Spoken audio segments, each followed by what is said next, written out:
Good afternoon or evening to the Quack and Smite League friends and family. Welcome back to another exciting night.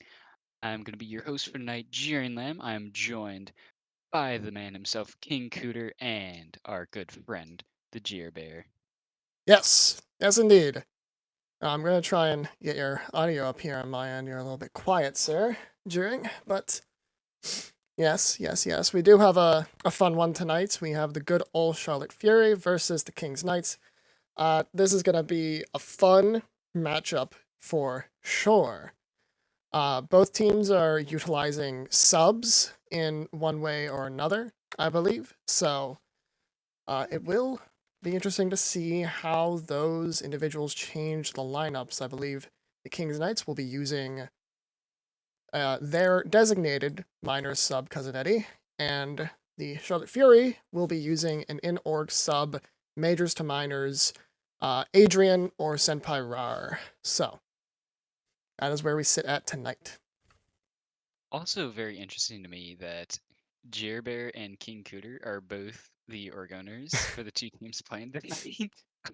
Yeah. Funny how that works out. Yeah. Me and Coot are good friends, so it's a fun matchup. Fucking don't lie to him. He says good for dude. That video was hilarious. Oh, which one? Oh my god, it was. tell Lynn, great job. Great. Oh. I watched it again today and just busted out laughing, bro. Bruh. What do you want to tell Lynn? Okay. There's context since we have pregame here. Fucking. Okay. Yeah. So, I bet Jung has no idea what's happening. So, Lynn, a good friend of ours and also captain for Zeus Juice's minors team, Chosen Guans.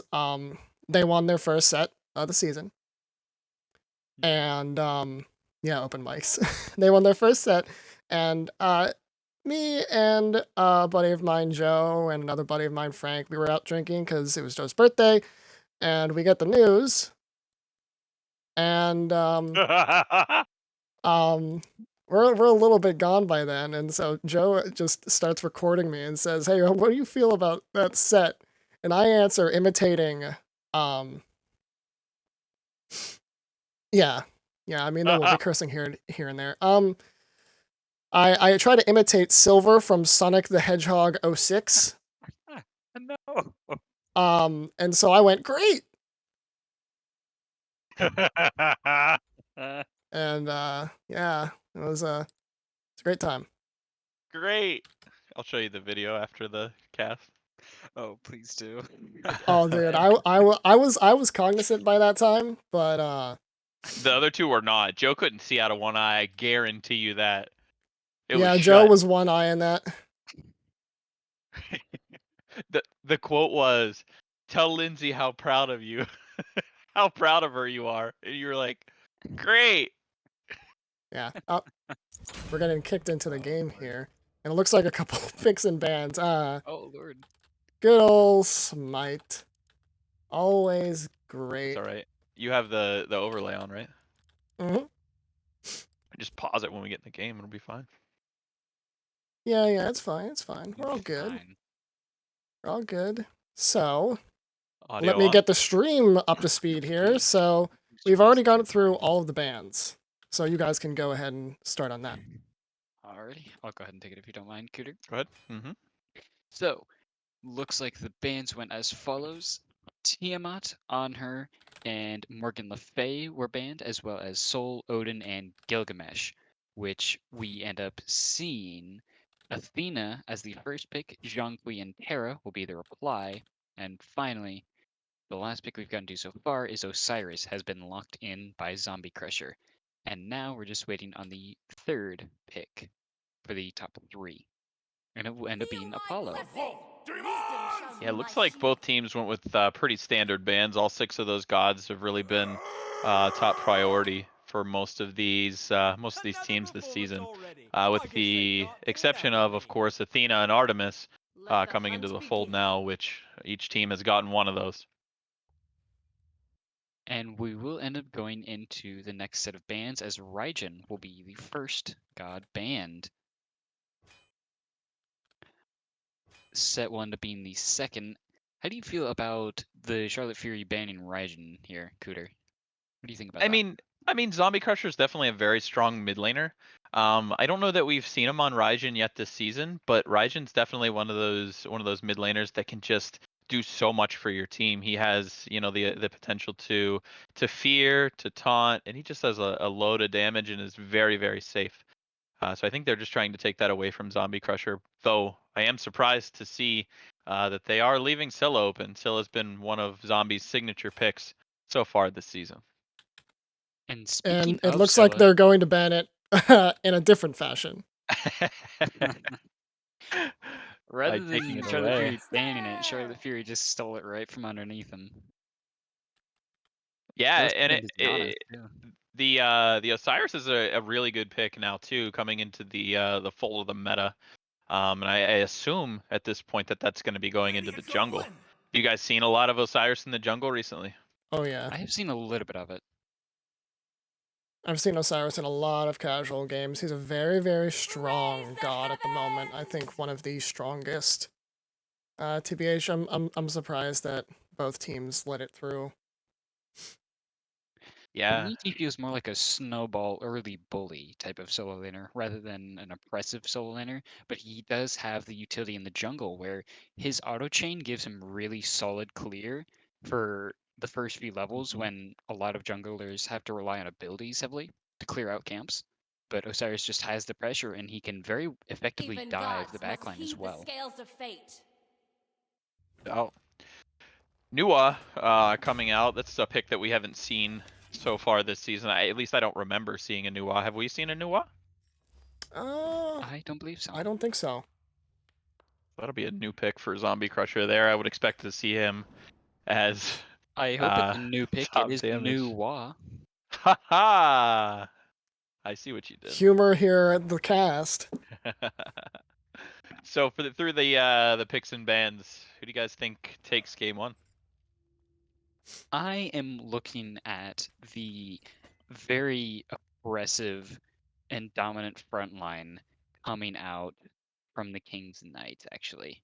That's what I'm expecting to see. We do have quite a bit of burst and shred down from the Charlotte Fury, and if they are able to end up picking up a lead during this game, they can extremely well pressure that lead. But I just feel like having Kukulin, Osiris, and Athena all on the same team can be downright oppressive to the back line on the Charlotte Fury here. I mean, just looking at the King's Knights, they have so much global pressure potential here. You got the new Wa, whose ult hits everyone, Athena ult, which allows her to travel anywhere, and Apollo's ult, which also allows him to travel anywhere. So, in one moment, you could go from a 1v1 fight to having 3 people all down your throat, plus a new Wa ult incoming. Exactly. But I think overall, the Atticus pick on the Zhonghui, that's a very strong pick as well as Terra, Artemis, Scylla. Then they can use the Nemesis alt and kit to take down the 3 tank lineup from the King's Knights. I think I prefer the Charlotte Fury draft, but of course I have to go with the King's Knights. Oh, I wonder why that would be. Absolutely zero bias commentary coming at you. Absolutely none, I'm sure. Yeah, as I get the names all tidied up here on the stream. Yeah, I mean, I still like both teams here. You know, you see a lot of very traditional stuff, and you do, as you said, that Nemesis pick really will help out against that very, very dominant front line of the King's Knights. But I think if Charlotte Fury are going to pull out a win, they're going to have to see both Atticus and Senpai Rar really pull out a stellar performance. They're going to have to pull out a ton of damage and deactivate those frontliners, which is a tall order for sure. One interesting. Go ahead, Jerry. Go ahead. No, go on. Sorry, kid. One interesting thing to note here would be the lack of starter from Zombie Crusher. I think maybe he still might be going into the Benevolence, even though it was hot fixed today. Could see if that is viable from the mid laner with the fix. I was actually going to look at Benevolence being on Atticus over in the solo lane. The Jean-Qui. Yeah, very interesting. Very interesting. I think based on the math, I think it's okay to use for potentially the solo lane and obviously the support, as that's where it was supposed to be, and it could potentially be good in the mid lane as well. I'm expecting Animosity to be Uh-oh. late game because we see Gank coming out onto the duo lane here. Charlotte Fury in a little bit of trouble as we see 4 people now. King's Knights will end up getting the first blood. Zombie Crusher picking up Telly the Basin for the first kill of game 1. Yeah, it looks like the King's Knights are going to be focusing on that all-star player over there in the duo lane of Telly the Basin. 4-man rotation coming at 1 minute. Very aggressive gank coming out as well. 4 people in the duo lane that early in the game is really trying to make a statement and absolutely keep them down, which, considering the lineup that the King's Knights have, I believe is absolutely the play and how they can apply pressure the best and continue to hold down the Charlotte Fury for the rest of the game. Yeah, I think the only downside to that very, very large gank is Zombie Crusher does get the kill, but he did lose an entire wave to the tower. Very true. That does give Zero the ability to get the pressure and level advantage on him. But Zombie Crusher is doing quite well. They're both still level 3, so he hasn't gone too far behind in the farm. Mm-hmm. And he does get that entire, as Jeremy is showing, he does get that entire Karen's coin online. So that could be a very, very early power spike for him. And especially going into the late game, having that 20% pen to just drop a nuke on the entire enemy team is going to be very beneficial.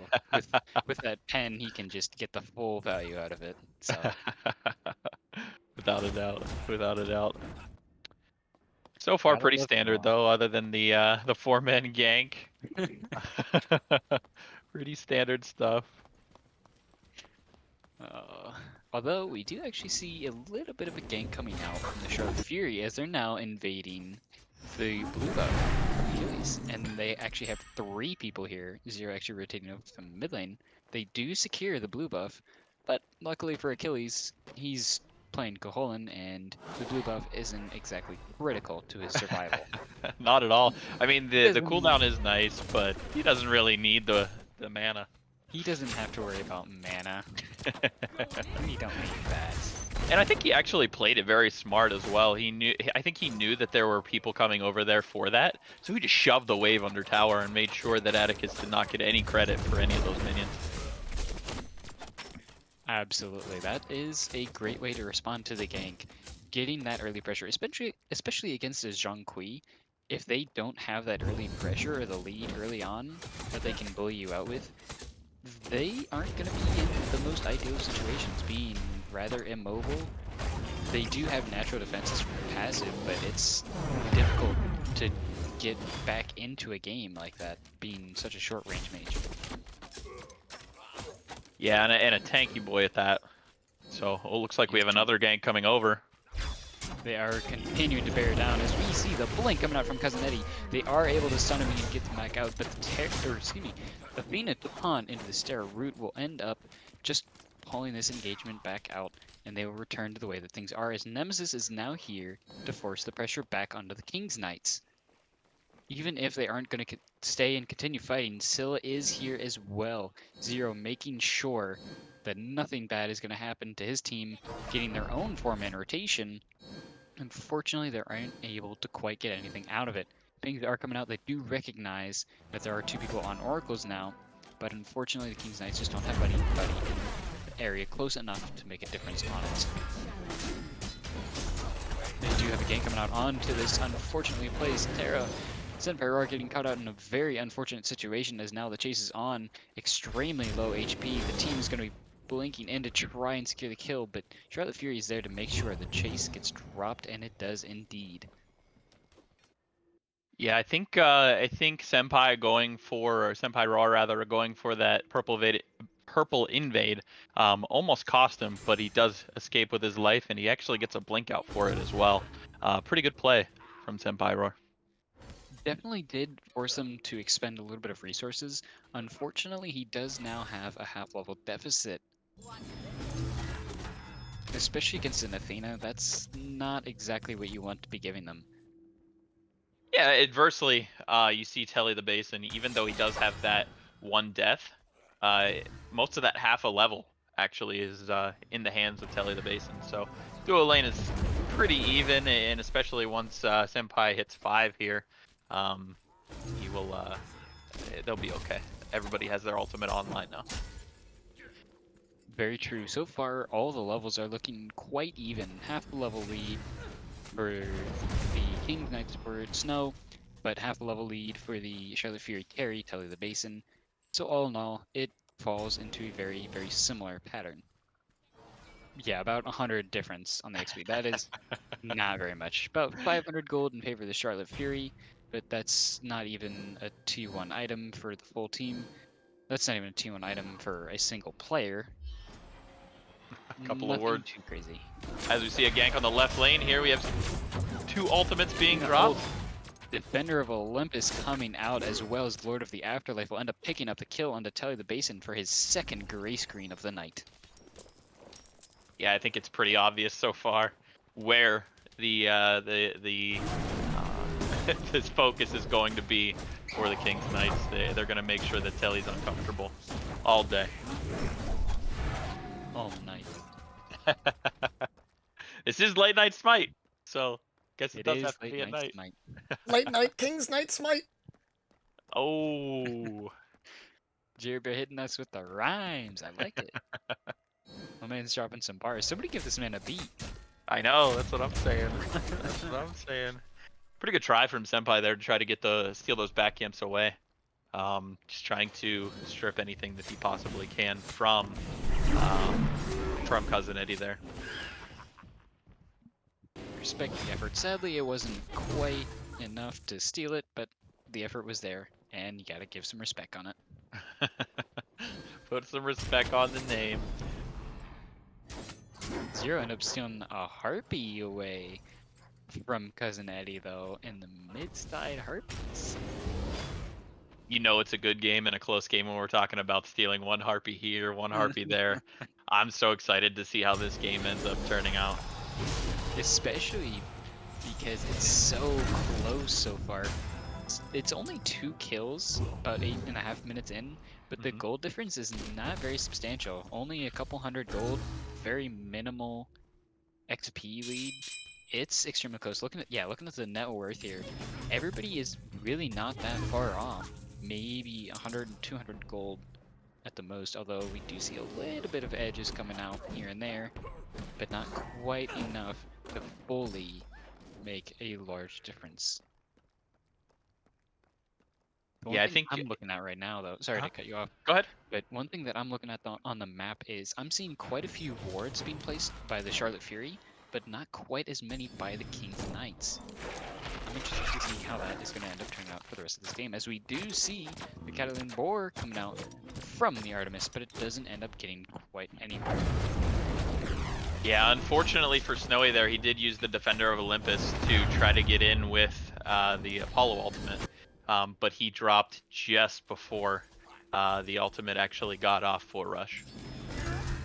Very unfortunate situation there. That could have been quite a big turnaround. Unfortunately, it just wasn't meant to be this time around. You see a little bit more brawling going on in the mid lane, though, as we just see them duking it out with Senpai Roar taking a little bit of damage. Yuri not really caring, though. He's playing the Terra. He's just gonna peel it off really quickly. Yeah, one thing to note that I notice as a big disadvantage here, is you see Snowy at level 9 keeping up in general with the rest of the map, but you see Senpai Roar does have a 2-level disadvantage at this point. Senpai Roar is rotating significantly more, and not really splitting any farm with the rest of his team, which I think is actually keeping them in the game right now, but it is going to hurt him at some point. It is going to start hurting him. The only question is, will it be enough to give that slight edge to the rest of his teammates to make the difference up? Will his disadvantage become their advantage? Or will it be a little bit too much of a deficit for him to keep track of? As we see quite a big scuffle going on over here in the Fire Giant pit, we've got all 4 members of both sides competing now. As we see a low HP Aaron Yuri again, as we see a little bit of Afterlife as well as Monster come out, Cousin will end up picking up Center out of the backline. We'll also see Jean Leo being popped as well as this fight continues. Kukulin getting extremely low. Cousin will end up picking up the double kill onto 0 as it chases on Snow, end up picking up PK2 Elite on the Nemesis, and now Jean-Louis is less than 400 HP, trying to run for his life as getting chased down by the Athena, the taunt bringing back in. Cousin Eddie will end up picking up the triple kill onto Atticus. Huge rotation, and a grand total of 4 for 0 for the King's Knights. Huge out of Cousin Eddie. That was the best fight that we've seen thus far in this game, and it all came off of that blue invade. Jiren, do you think that it makes sense for the Charlotte Fury to continue to invade that blue buff, knowing that it doesn't really hurt Achilles JC that much, being that he's playing Kukulin? I don't think it should be their priority. If they're going to be going for invades, stripping the Harpies or even the yellow buff, say, would also be a fantastic target, as well as using a lot of that rotational pressure to try and steal away the red buff. Denying Zombie Crusher that red buff can turn into extreme benefit for 0, because the late game burst potential from both gods is extremely high. Both Nua and Scylla can just nuke you with just a couple of abilities, and you'll just watch as your entire HP bar disappears and you just cry because there's nothing better you can do as you spit in gray screen because you just took 1400 damage. But if they can force that Nua into a deficit, then the Scylla gets an extreme advantage going into the late game. The burst potential is there, whereas for Nua, it's just going to be a lot of damage coming from that ultimate that hits all 5 players and is literally free. Yeah, definitely a lot of good points there. I think that they should definitely put more emphasis on that red buff. That's a good call. As we see a little bit more of a scuffle coming out over by the Fire Giants that we have, as once again we now have 4 people over here from the King sides, as we see Monster coming out trying to save Yuri, but Achilles will end up picking up that kill as it chases on now. 4 Atticus playing Jean Kui as he's getting low. A defender is coming out to try and save Cousin Eddie as he's already low HP, chasing down the Nemesis. He's going to be forced back as now Atticus is chased by the Achilles running at him. We see the Spear of Pain coming out. Because under the kill on a PK2 Elite as now 0 end up falling. Zombie Crusher getting another kill for himself here. And Atticus is just going to be forced to back off. He has no HP to try and sustain this fight. And once again, the Kings and Knights will end up picking up a double kill.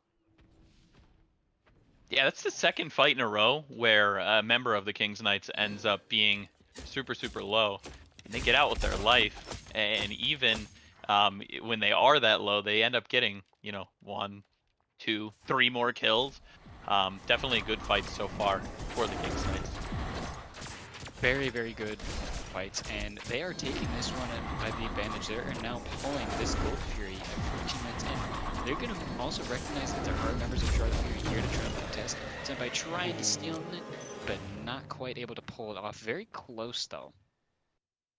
But now the King's Knights are starting to snowball a little bit of a lead for themselves here. The gold and XP difference is starting to get a little bit out of hand. Yeah, fantastic play from them too, using that advantage from that fight in order to get an objective. A lot of times you'll see teams, take these fights, get a couple of picks, and then just go back to farming instead of trying to get a major objective on the map. I think Zombie Crusher at the helm really helps direct the team toward these major objectives. Absolutely, and taking these objectives is absolutely going to be what the King's Knights are going to be looking for going into this, or the rest of this game, excuse me. They already have the advantages. Their team fights have been going extremely well, especially with an Athena to keep them in the team fight. But getting those objectives and securing those, keeping it on lock, they're going to be able to solidify their lead so heavily that it will be an extremely daunting challenge for the Charlotte Fury to pull themselves back in if they could pull that off. No doubt, no doubt. It seems that they are a little indecisive at the moment. You have 3 people standing around the pyro and the fire giant pit. But at the end of the day, they decide not to pull anything, and they kind of just sat there for a little while, and left no vision on it. So Charlotte Fury are going to go ahead and try to take it for themselves. King's Knight is going to have Zombie Crusher in the area, though. Tried to steal it, but not quite able to get there in time. Charlotte Fury will end up getting that Pyromancer. The big Pyromancer for their team for sure. Kind of diffuses what the King's Knights have done with the Gold Fury. So this game, it kind of came back a little bit. I think they were at 4,000 now, down to about 3.5. So they are trying to claw their way back into this game and really get Telly the Basin into these team fights. Exactly. This is exactly what Charlotte Fury is going to be looking for. If they can take control of those objectives and get the lock on that, that would be a fantastic way of getting themselves back into this game, since a little bit of that current golden XP difference makes it hard for them to successfully engage in those team fights. Being able to bring themselves back without having to engage in those 3v3s or 4v4s will absolutely be a great way of farming their way back up to an advantage. Without a doubt, and as Jeremy was flickering at us, Zombie Crusher did decide to go Benevolence. So we do have a significant amount less of Benevolence, and we see a team fight break out here. We do. Atticus taking a little bit of damage, but he's Jean-Qui. He is going to be able to just leave and go ahead and heal that back up anyway. And in the chat, we do see Hercules saying boo, Benevolence mid laner, boo. Yes, sir, I agree. Thank you for saying it. Speaking of Mars saying, didn't Benevolence get nerfed today? Yes, it did. Today is the 10th. The hotfix came out. It did, I am but very glad for that. yeah, that was kind of boring, to be honest with you. Everybody on the map, or nearly everybody, buying the same starter item. It's not really what's supposed to happen. That's not how you're supposed to play MOBAs. So. Or the fact that they get an extra 2,000 gold for 600. Yeah, I mean that's what's everybody was doing it is because it was in fact the meta, but I think it was good on high res to quickly implement a fix for that after you watch the pro league and everybody's buying it one game. If you're playing somebody like Gilgamesh or Jean-Qui, then yeah, it still makes sense to build it because, you know, animosity is actually the option there. But beyond those niche gods, I just don't enjoy seeing it on every single role in the game. It's a support item. It should have stayed support. Yeah, and I think that was maybe the another direction that Hi-Rez may have considered going, is only allowing Guardians to build it. But at that point, you're just asking for a 3 Guardian meta. That is true. Especially because it takes away from Jean-Qui and Gilgamesh, people who benefit from animosity extremely well. Exactly.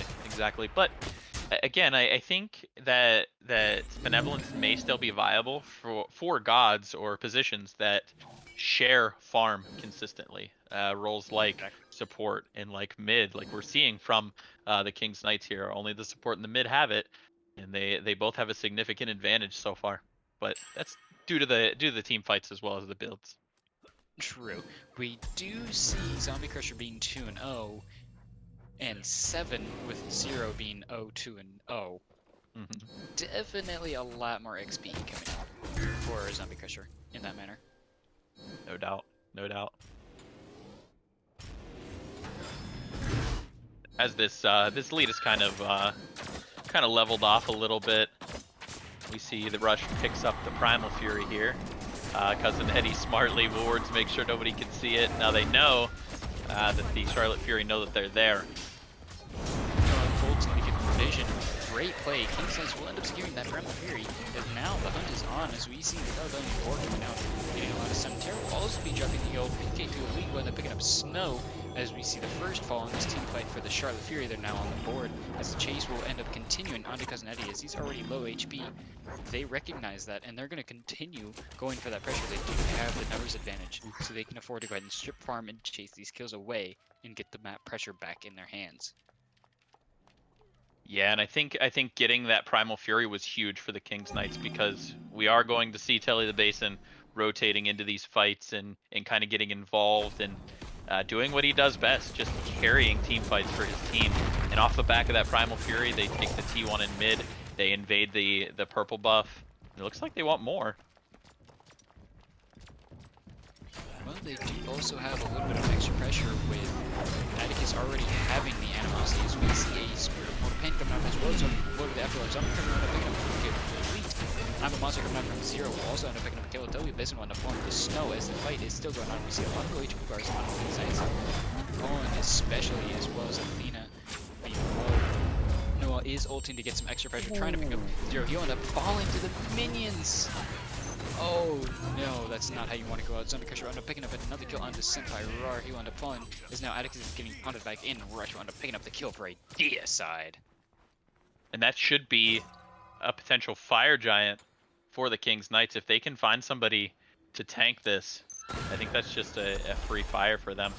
And they do have those minions, so I think they should be able to take this. Achilles is making his way back up. He is nice and healthy. But the question is, will they have just enough HP to make it in time to get there and take it?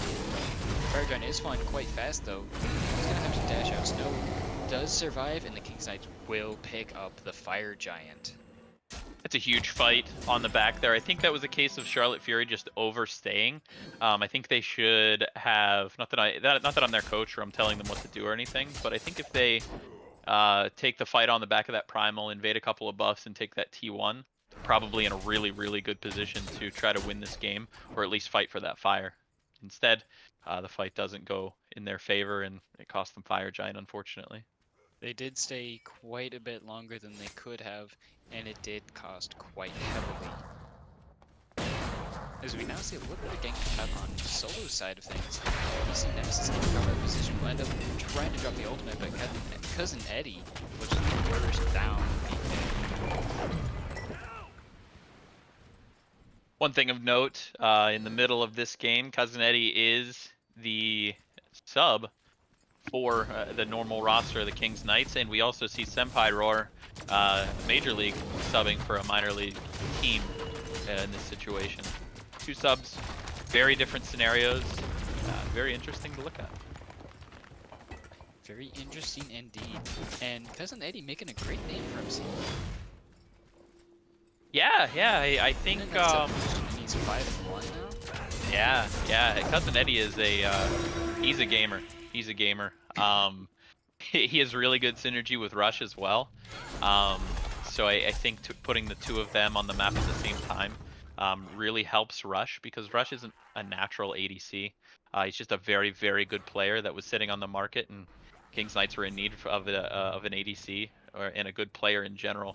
And Rush kind of fit the bill for that particular event. And speaking of Knights, they're now forcing down the mid T2 tower, burning it away with their Fire Giant. They're at leisure to go ahead and strip away the T2 towers. They're now looking at the T1 tower over in the duo lane, since that is still alive at just over half HP. We do see Atticus over in the solo side trying to push the T2. The animosity can certainly do quite a bit of damage. But the King's Knights are just shredding the towers, their remaining Fire Giant above. Atticus does end up getting it, and he's going to stay for the Phoenix. He's going to force somebody to back and address that. Snow will end up backing. Are they gonna push this Phoenix? They are going to push the Phoenix. Kings are looking to go for this siege as they don't have Atticus there. And Snow is able to ult right back in with Defender of Olympus, as we do see Nemesis popping on pretty much every trying to get that extra pressure. And it will be a little bit of fight coming out as we do see Achilles a little bit low. He's going to pop the Spear of Pain. Or, excuse me, Spear of Mortal Pain. Trying to force a little bit of something like that. Unfortunately, not quite enough re-engage coming out from the King's Knights. They weren't able to capitalize on it. And Charlotte Fury will have a successful defense on the Phoenix. Both Jeremy, can we see Golden Hand? the Charlotte Fury duo side Phoenix and the King's Knights solo side Phoenix taking roughly half their HP in damage. Yeah, and if you look at the Golden Hand, it's actually pretty even at the moment, other than the Fire Giant, in terms of itemization. for both teams, because the King's Knights do have a ton of gold in hand. So I think after this Oni Fury, I think they end up backing and setting up for the next Fire Giant, pushing their lanes out. They do have the pressure to be working with here. They do have a 10,000 gold lead. This was a 10,000 XP lead. The King's Knights have a lot of immense pressure. And with Fire Giant being only a minute and a half away now, that is absolutely going to be next up on their menu to try and take out. It is going to be extremely valuable, going into their next fights here. They do have a little bit of that lead. They've got the extra gold to be getting their items finished now before the Charlotte Fury is. So picking up that Fire Giant is going to be extremely important for the Charlotte Fury to try and get themselves back into this game. Without question. Without question. I think this next Fire Giant, depending on which way it goes, could really sway the game in one direction or another. It absolutely could, especially if Charlotte Fury is able to take out most of the members of King's Knights. They could just force it down the solo side, take out that Phoenix, and look to end. Absolutely. So it's going to be an extremely important dance on this Fire Giant here. One advantage for either team could turn extremely far. And the dance is on. Fire Giant is less than 30 seconds out now. It's spawning almost immediately as the teams group up around this pit. Nuwa pulling out the minions a little bit early to try and get the start on that. Achilles going out to zone away the Charlotte Fury. They're not in a position to be contesting this right now. Forced all the way back as far as the blue buff. They're trying to get re-engaged. King's Knights are already burning the Fire Giant for a half HP. We do say PK going around the backside with Fire Giant less than quarter HP. And the King's Knights are continuing to pull it. Will it be in time? I'm a Monster coming out. Charlotte Fury wound up pulling and stealing Fire Giant away with I'm a Monster. We see the engagement coming out, so it's going to have to be burning Aegis as well as taking a lot of damage. Zero. He's going to have to get out of that one. Telly the Basin will end up picking up Cousin Eddie. Zamacursor will end up picking a double kill onto both Zero and Telly the Basin, though. And the continued fight will be going on a little bit longer. Atticus about half HP. Centaur are falling to Zombie Crusher for the triple kill, and now Atticus is less than quarter HP, falling quickly. We see the Warcry coming out as well. Rush will end up picking up the kill onto Atticus. We have now a 4-for-1 trade in favor of the King's Knights. They did get fire stolen away from them by the Charlotte Fury. Now only PK left with the Fire Giant buff active. Curiously enough, that's the same way that the King's Knights ended last week as well. They lose or get the fire stolen, and then they take a fight on the back of it, and they immediately won the game after that. Unfortunately for them, this time that's not what's going to happen, but it seems to be a big pattern for them on those later Fire Giants, just getting them stolen away. We did see I'm a Monster coming out as well, though, from Zero. That is a very, very large damage ability. True, that's true. You have to make sure that you keep Scylla on somebody, or you keep somebody on Scylla, making sure that she doesn't come in there. If we're talking about things that are famous for stealing objectives, Oh, I think I'm a Monster has to be number 2 on my list for being the most popular steal. Number 1, I'm going to have to go with Through Space and Time, to be honest. That is probably going to be the number 1. Oh, and that's a big play, too. You see Through Space and Time come through and steal a Fire Giant, you feel bad. You feel so bad, but... Back in Season 2, I had Gold 3 stolen away from me so often, and it was absolutely demoralizing. I think I'm a Monster is probably more secure way of stealing the Fire Giant, just because it's so much damage, and you can be within eye shot of the Fire Giant when you're doing it. Where generally Through Space and Time you're going over walls, things like that. You can't really see it. Walls, though, as we see a massive fight breaking out in this jungle. Zombie Crusher will end up picking up Atticus, although we do see Cousin Eddie falling as well as Caledonian Board did come out from Telly the Basin as he's falling low and falling to Rush. I'm Monster coming out. Zero end up picking up Achilles. Rush will end up picking up PK. Zombie Crusher will end up picking up Senpai Rod. Now Zero is the only one left alive against 3 members alive of the King's Knights, but they are a little bit low on the HP side of things. And they're not going to be able to continue pressuring too heavily because they do have to contest with Zero. being that still, he's extremely powerful. It's being a blinking in to try and get this taunt and set up for the team. Rush Whoa. onto fall into Zero on the backline, not able to pick up the Phoenix, and now Snow is going to end up having to back out less than quarter HP on the Athena. Zombie Crusher wants to go back in, but he's not going to be able to. He's just going to be pressuring the Phoenix with the minions, trying to get some extra damage, but he will, in the end, have to back off this fight. Another interesting thing to note is the two people or the two gods who picked up the benevolence who are not a support are the top net worth on their team. So maybe that hot fix isn't the answer. Very curious how that works out. I mean, even with Atticus being 0-4 and 3, only having 3 kill participation, he's still 200. He's still 200 net worth up, almost 300 net worth up on his next closest teammate. So very interesting. Very interesting in MD. We see Cousin Eddie just soloing the Primal Fury. That created man. That oh lord, the full attack speed build is really coming into play now. Stone cutting, Kin's Thigh, and Serrated Edge with Mannequin Maze on an Osiris jungle is really just an immense amount of damage. Stifling amount of damage. And an incredible job from Eddie, just getting on that Gold Fury with only one item with any type of lifesteal. He's able to take the entire Primal Fury, and he only loses a quarter of his health bar.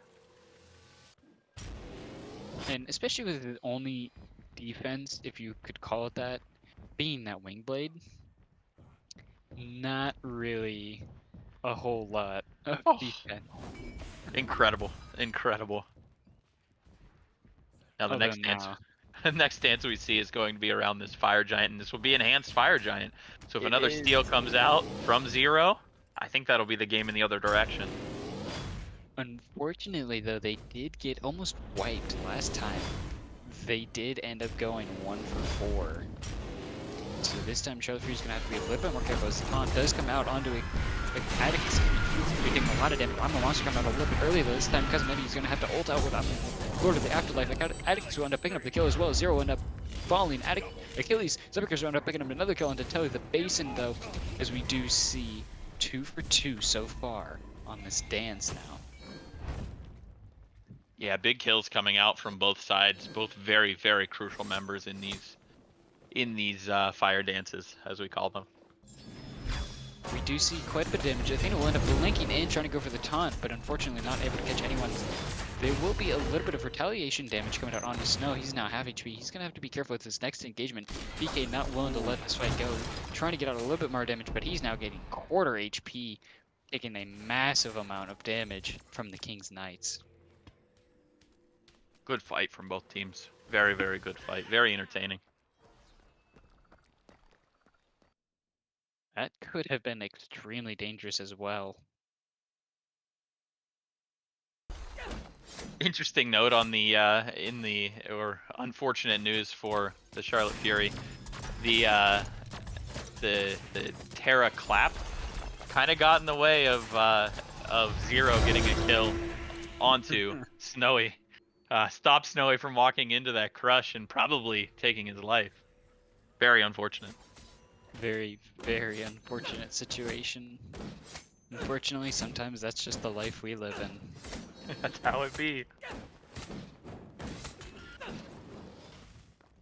Got walled off from his dreams. See Zombie Crusher pushing up the left side. If Charlotte Fury get a hint of that, they could really, really push hard and try to take this fight. But looks like Zombie Crusher's coming over.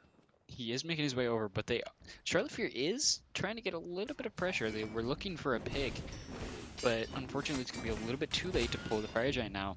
Zombie Crusher is now a little bit too close for them to comfortably go for that 5v4 pull.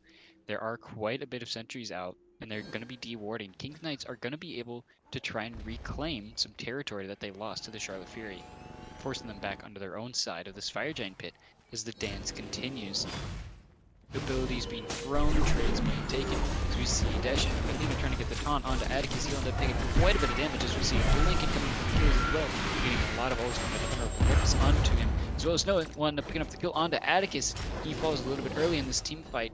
That will be a huge pickup for the Kings Knights. That gives them a lot more breathing room to try and pull for this enhanced Fire Giant buff. And Oh, they will do exactly that. They are already shredding through it. It's already now down to about half HP. Charlotte Fury is here and they recognize that they don't have Ammo Monster to try and secure it this time though.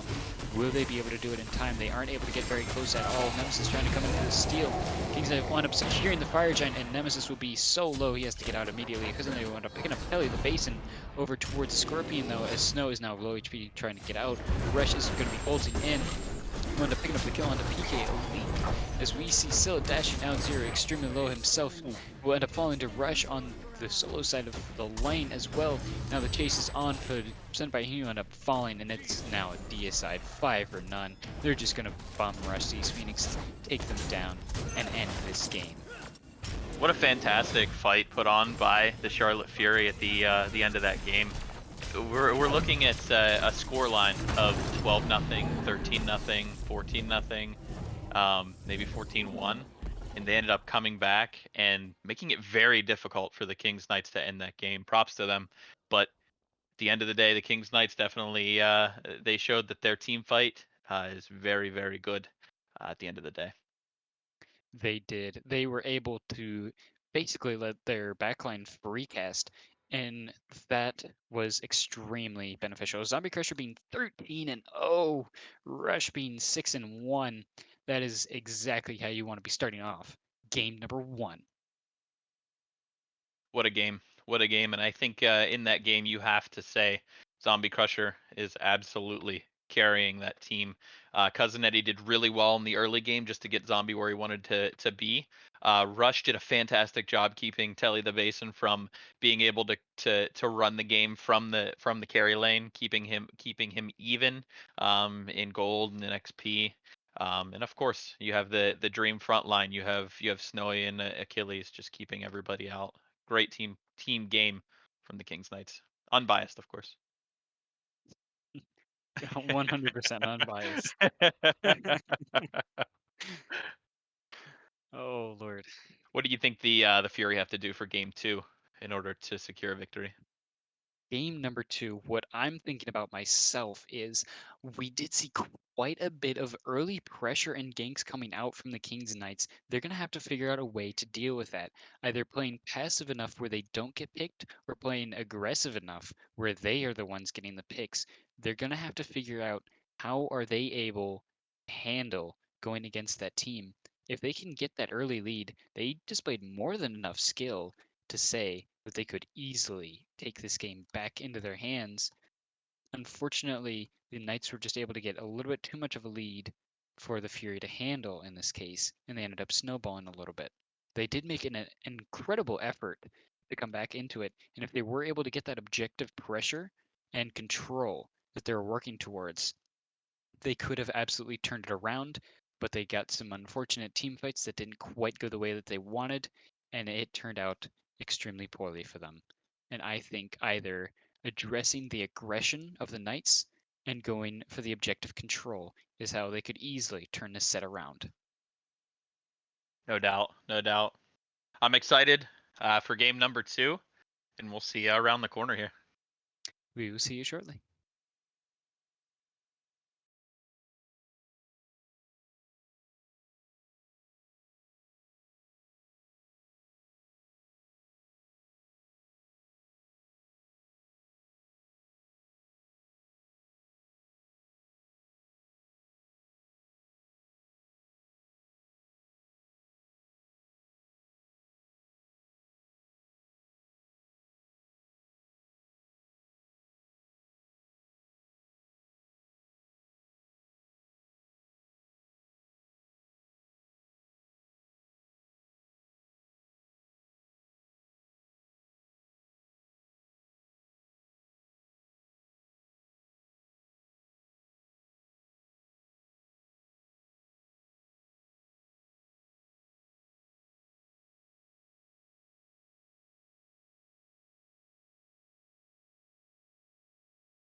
one.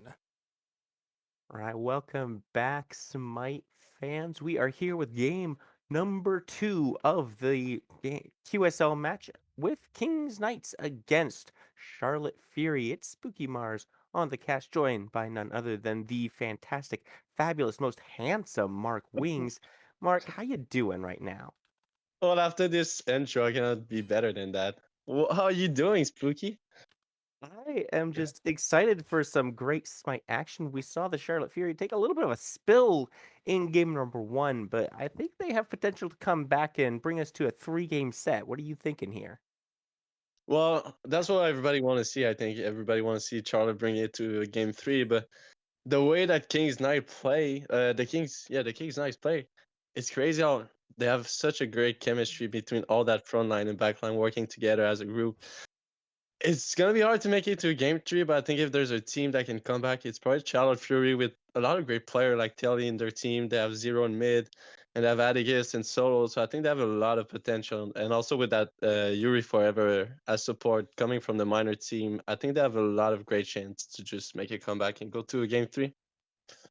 Definitely. And, I had some thoughts during the first game, and I want to run them by you here, Mark. Maybe they'll appreciate this. Maybe they won't. But, Charlotte's Furies, they're named after the mythological creature, the Furies, which are, winged beings, winged women mostly, right? I think they're named after a roller coaster. I think that's where it came from because I'm part of this organization in the major team, and I know Bonsai Joe, the owner, really enjoyed roller coasters. I think it came from there, if I'm not wrong, but you might be right too. Well, I just want to keep this thought going for a second here. So, Furies, they're winged beings. You could compare those to, let's say, other winged beings like angels, per se. And as I recall, Charlotte is a name that could be shortened to Charlie. So, on one hand, you could consider this team Charlie's Angels. Dude, I never actually thought about that.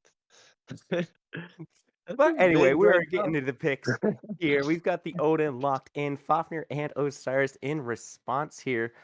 You know, I don't typically see Osiris being locked in with Fafnir so early in the draft.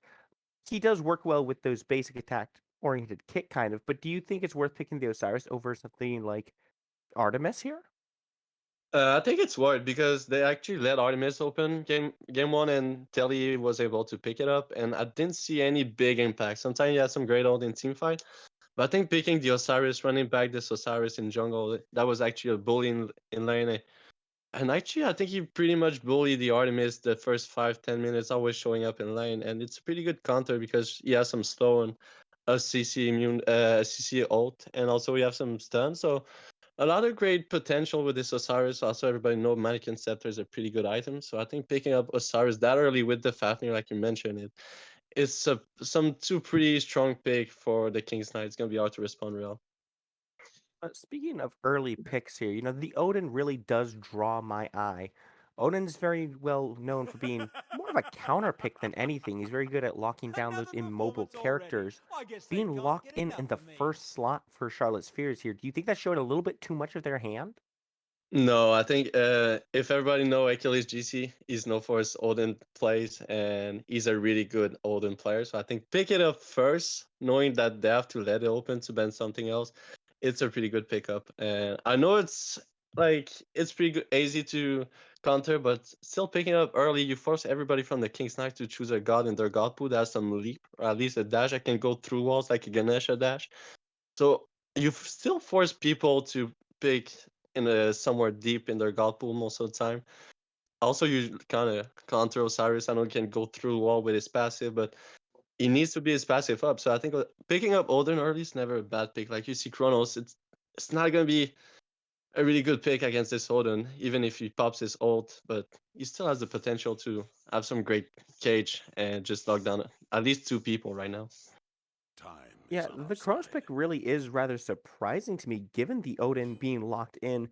Do you expect this to be a carry Kronos or a mid Kronos?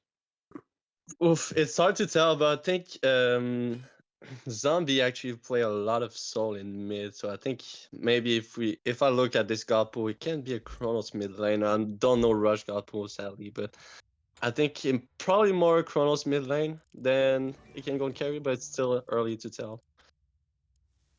Well, we will find out here soon enough as we head into the second wave of picks and bans. Artemis being taken off the board by Charlotte's Fury here, with the jungle being targeted mostly by King's Knights there. We see Loki and Tsukiyomi both taken off the board, both pretty potent picks here. What do you expect to see these teams lean towards now that we're getting a little bit further into this draft? Well, with Charlotte Fury having one ban left, I want to see the Honor getting banned because I know it's still a risky call because Chronos might be an ADC, but you don't want this god that can just leap over the wall. And I think it's a pretty easy god to play, so pretty sure either Rush or even Zombie Crusher can play him. So I think maybe banning Honor. Well, we see Sun Wukong ban. It's still not a bad ban because I know Achilles is a really good player, so maybe trying to lock him down with some picks.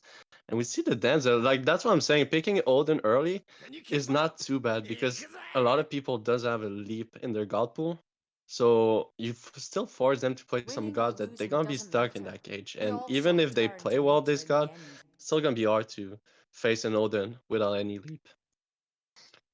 Yeah, I'm a little bit surprised about the King's Knights' willingness to just play into this Odin. They've locked in several gods without leaps here. Danzaburo, no escape from that cage. Bellona and Osiris both have to burn their ultimates to get out. Kronos, no way to get out.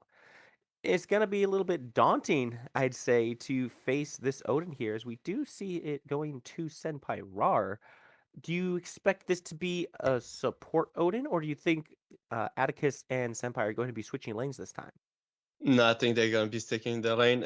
Atticus is known for his kind of weird god picks, and like we saw Jean-Qui game one, for his Guardian, his Mage, and solo. So I think Atticus is gonna stick in solo lane, and I think like the cripple from Audio in the Odin cage plus the Unbattle, it's a lot of big circle, it's a lot of AoE damage, it's a lot of good team fight potential with all those god being locked. So I really love what they did with their picks and bans here with Charlotte Fury. So I have to give it to Charlotte Fury with their picks and ban. It was some really good draft, and sadly from the King's Knight, like you were mentioning, the Bellona and Osiris has to burn their ult to get out Fafnir as a dash. But if you caught his dash or you dash aggressively and you just cage him, you kind of be stuck in a weird position. So sadly, I don't think the King's Knight has a really good draft, but maybe they pick some gods that they're actually really comfortable on, and they can just make it work against whoever they're facing.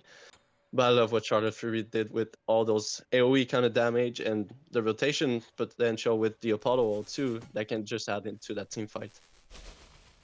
Now, I do have a couple concerns about how much value they will get out of the RTO cripple. Like you mentioned, it does have some good potential to combo with that cage and the Hunbot's Fear No Evil. But if we take a look at the picks from the King's Knights, like you've touched on, a lot of them don't have ways to get out of the ultimate anyway. And those who do will be using their CC immunity for it, which means that cripple shouldn't find too much value. Even Fafnir can just hit the ultimate for that free Aegis, take the time to transform, and he should be able to buy quite a bit of time in that cage. Do you think they might have been better off with maybe a more aggressive pick here? Well, I think Audio is actually pretty aggressive and pretty in your face god. Like I was saying, the cripple, you need to be in their face to pop the cripple. You need to be in their face to stun or to just use your ability. You don't have a lot of range, so I think Atticus is gonna be in. He's a really aggressive solo laner, so I'm not gonna be surprised to see him diving at least 2 or 3 people at a time.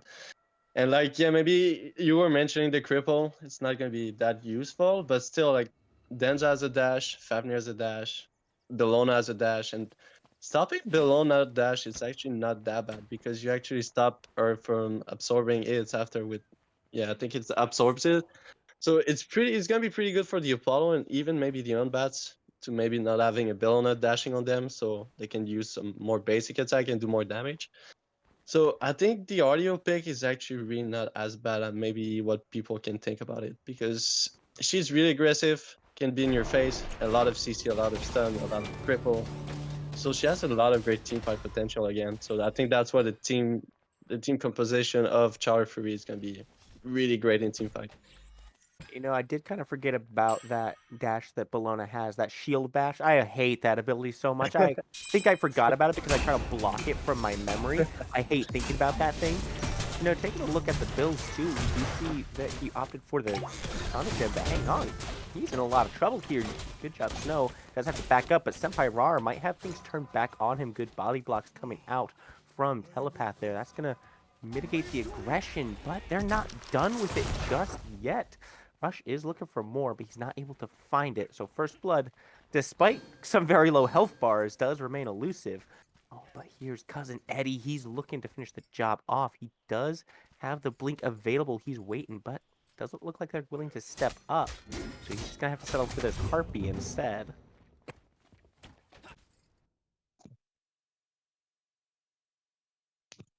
And the Oracles, apparently. He gets Oracles too. Harpy, not good enough. Let's get the Oracles too. Get some vision on that map. Yeah, even Zombie gets a little bit of the XP, always nice to have. And once again, you see a little bit of aggression back in that dual lane. But over here in the solo, some sparks also flying with Atticus getting the better hand of that small trade there.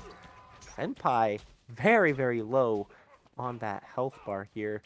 I don't think he wants anyone to be noticing Senpai right now. Yeah, it seems like Charlotte Fury pretty much sniff out that Osiris and left, and we see actually PK trying to get a respawn back with another game by himself. They've sniffed this one out, but overhand smash doesn't quite connect. Stunned out. The taunt comes through. He's pulled back in. Sake Bottle is very strong. Has to jump away. But in the middle of it still is Senpai. There's no more damage to follow up. And Rush does have to back up. So they've gotten pressure. But what can they do with that pressure? Looks like they're going to go ahead and steal the other side Heartbeat. Nice response there. Yeah, the purple's about to be up. Maybe if you just push the wave, if they're not late and they have the wave pressure, I think they might be able to rush that purple buff. And we see Denza backing at a weird timing. I know he's pretty low in HP, but that's just gonna allow Charlotte Fury to invade for purple buff for free. Yeah, not only will it allow him to just invade, it is going to cost Rush that whole mini wave. But here's Zombie making the rotation over, looking to help contest this purple buff. Does go down to Senpai, and the stop time does not connect to Senpai. Gets to just jump on out of there. No stun, but a purple buff for Charlotte Fury. Now looking like the Purple Fury.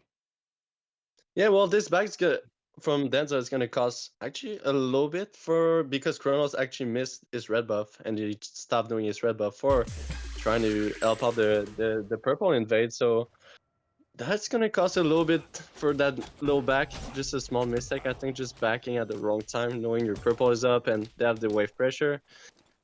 So it might just be a little mistake, but I don't think it's gonna like change everything around the map. But still, Kronos losing timing on his red, so we're just gonna switch things out a little bit.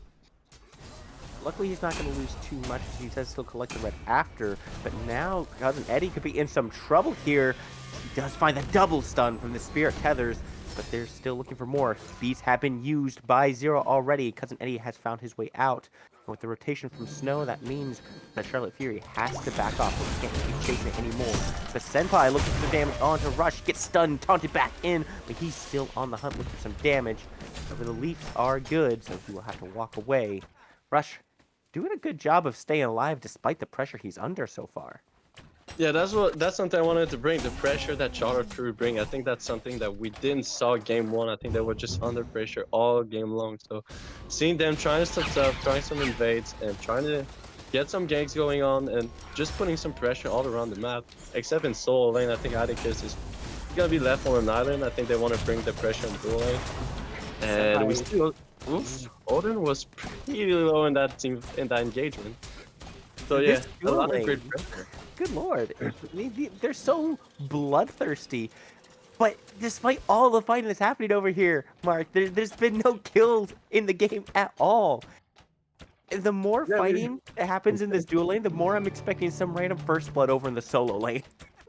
Yeah, I think you might be right, but it's been 5 minutes of ganks, then like rotation and trying to get some kills, but nothing is going. Well, no HP left at 0 at the end of the day. So, but we got a lot of action. I think everybody is on a treat right now with all those kills and ganks and trying to do some stuff. So, a lot of great things going on around the map. Just no finish at the moment. And Staying in this mid lane, there hasn't been a whole lot of action there, but both these mid laners, despite the rotations that have happened from both of them, neither has really fallen behind the other. There hasn't been a lead happen over there just yet. See, this rotation to the Oracles might be contested. We see a few members of the Knights coming over. However, some safe pathing from the Charlotte Fury will get them out of there because of some great ward coverage right up there at that red buff entrance. You can see the Fury have that warded, so they spot out the Knights trying to make that rotation. Yeah, I love, like, I think they learned from game one. Osiris was living in that dual lane, so I think they have a little bit more ward coverage, and it seems like they have a little bit more communication too, because they sniff out that first gank in like after a minute or something. Osiris was already showing up his nose in dual lane, so a lot of great communication, and we see a lot of invades too going from Charlotte, just going the back line and the enemy side and just trying to grab as much farm as they can, trying to build a small lead from just farming and not actually just trying to find some kills. So they're actually playing really smart, and you even see the support rotating in those invades, so and make it just safer and safer to pick. So I really love what we see from Charlotte Fury, playing safe and just playing the farming game and not trying too much at trying to find the kills, but just trying to find some gold around the map. Yeah, it kind of feels bad when you have the enemy support invading your bat camps. It's a little bit feels bad moment here, but you can see there's a small lead for the Charlotte Fury right now. Not significant. It's only about 500 gold right now. But having taken that Scorpion on the right side, I think is actually a good move from them. It gives them the enhanced buff, and it doesn't risk putting the Gold Fury on the map. However, King's Knights seem to have responded with that on their own side. So good little heads up play from them, which means we could see some contention around that Fury pit relatively soon here. Yeah, it seems like that's what this game's gonna be looking like. It's just gonna try to fight for the objective and not actually trying to find some kills. I think it's just gonna be more like what people call like a HEU game. So more like farming and playing the objective than more NA games that's just trying to play arena, just trying to find some blood around the map. So I kind of like those type of game. They might be a little bit more boring to watch, but it's actually way more smarter to play. And I think we're gonna be on a like 30 minutes game for sure. Except if the team's trying to snowball at the moment, but for now it seems like it's gonna be an even game. And so like I think team fights gonna start. I think when team fights gonna start and like we see those lane cage with the Unbad Soul and the Merlin getting more damage by the time, now it's gonna be interesting. So I think we just gonna need to be a little bit more patient for now. Mark definitely knows about those EU games, don't you? But you know, those Yeah. leads were pulled from Merlin there. Zero out that CC immunity in his kit now. Might be in some danger in the next couple minutes here. Do you see the gank happening though? You see Unbox in some danger, and finally Cousin Eddie finds PK2 Elite for the kill. That's going to be the first blood. 8.5 minutes into the game put on the board here. And it's going to be straight into the Gold Fury. This is the King's Knights. They work so well as a unit, but Charlotte Fury is here. They're looking to contest. Senpai Ra jumps in, and the Knights have to pull back. Cousin Eddie gonna be falling soon, but the Spirit Tether is good. Cage is better, and Zero finds the kill. Double kill now for the mid laner. Snow falls down, and the Fury now is turned on by the Fury team. Charlotte Fury looking at the Gold Fury now, but King's Knight still in the area here. Pressure getting zoned off by Atticus. Good work. There might be too little here. Fire Stance does come out, and the rewind comes through. That's a reset. Eagles Rally used defensively for the escape. Stun comes through, but no good. Senpai Ra has the bees, but Zombie Crusher has his own. He's going to be able to get out. No kill there. But now Fury is able to come back to the Gold Fury as 5. But look who's just respawned. It's the rest of the King's Knights. They can make a beeline here.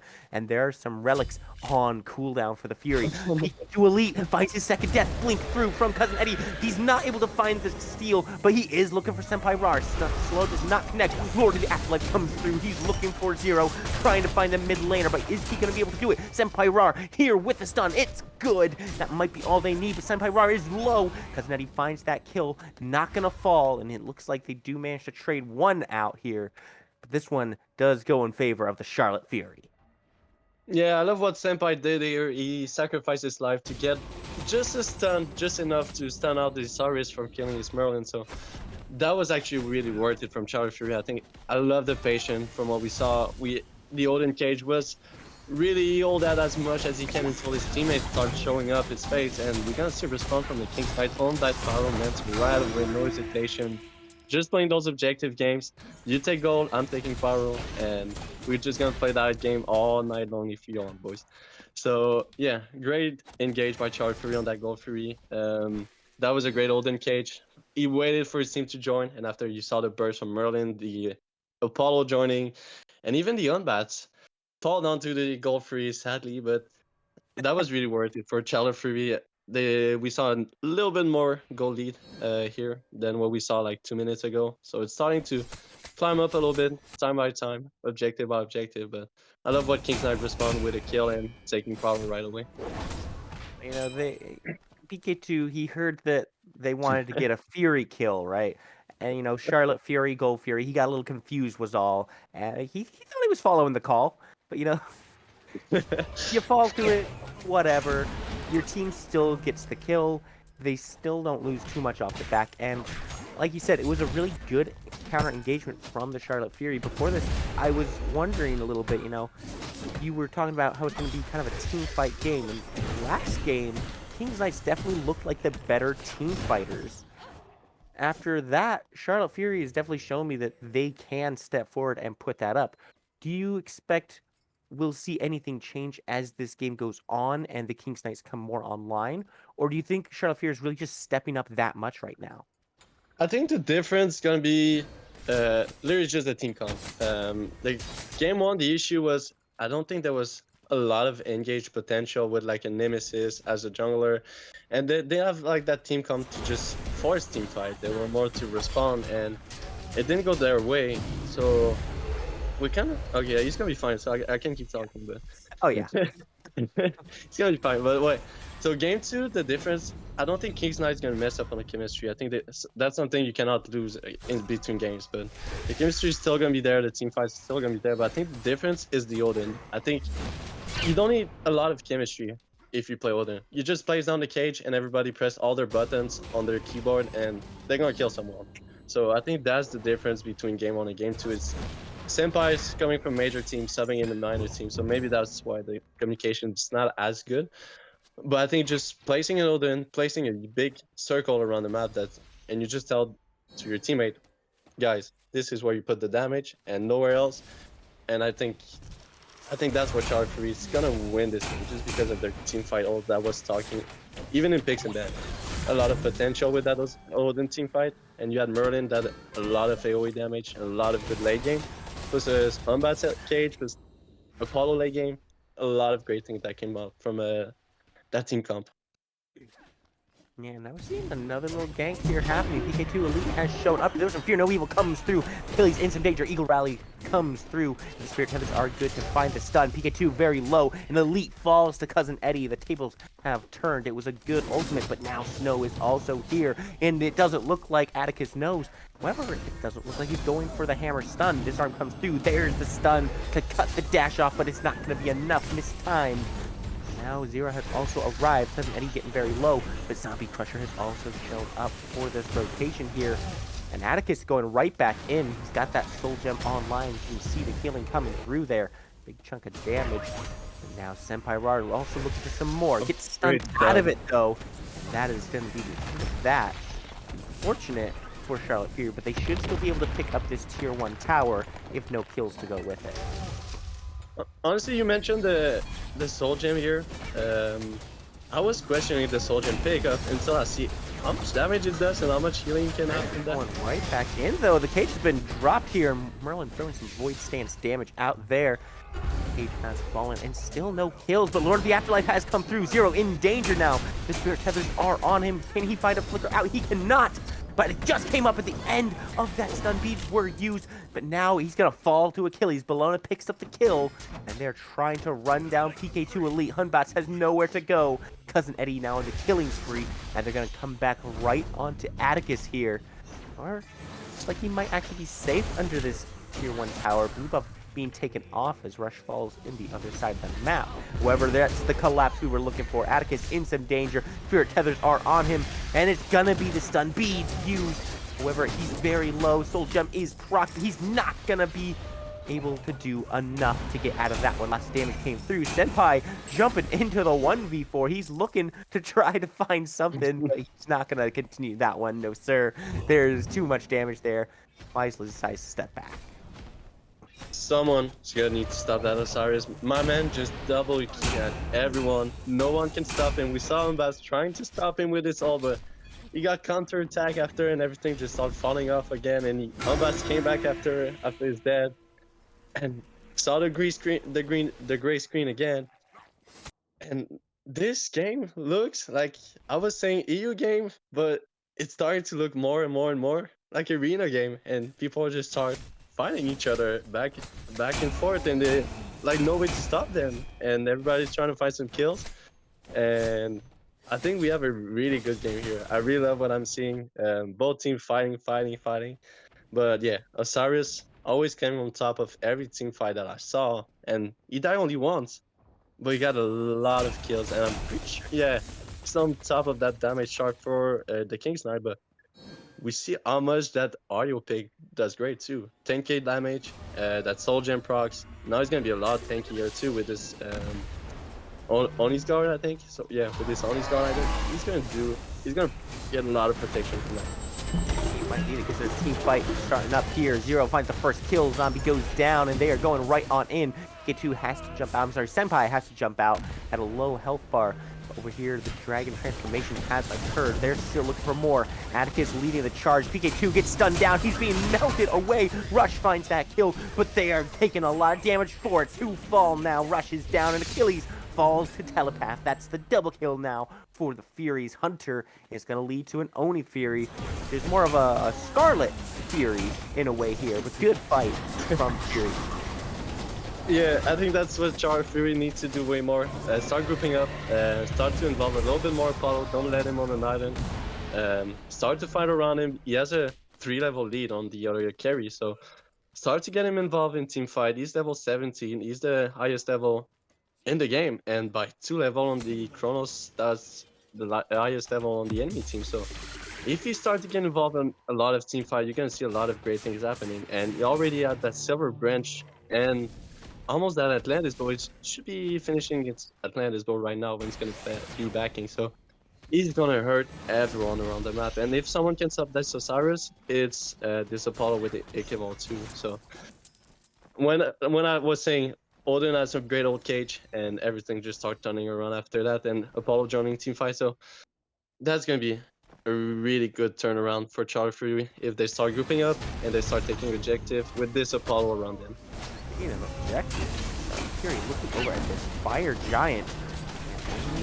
Bologna around, but they do know the King's Knights are aware of this attempt here. Bologna has the ultimate available. Eagle rally puts up over the wall, but it's a blink coming through onto the back line looking for it. But the Fear No Evil comes through and zones her off. Fire Giant goes down, and that's going to be a zombie as well. Achilles falling. It's the double kill for Teleth Basin. I'm sorry, I called him Telepath. Telepath. You know what? He's Telly now. Anyway, great Fire Giant. Now they're going to go ahead and take this down to the right lane, looking for this tier 2. Cousin Eddie, this is not where you are supposed to be, my friend. He's going to have to use Lord of the Afterlife to get out of there. But the stun from Senpai is good, but there's no follow-up from that. Spirit Tethers are used, but Senpai's just going to go ahead and turn around. No fight to be had there.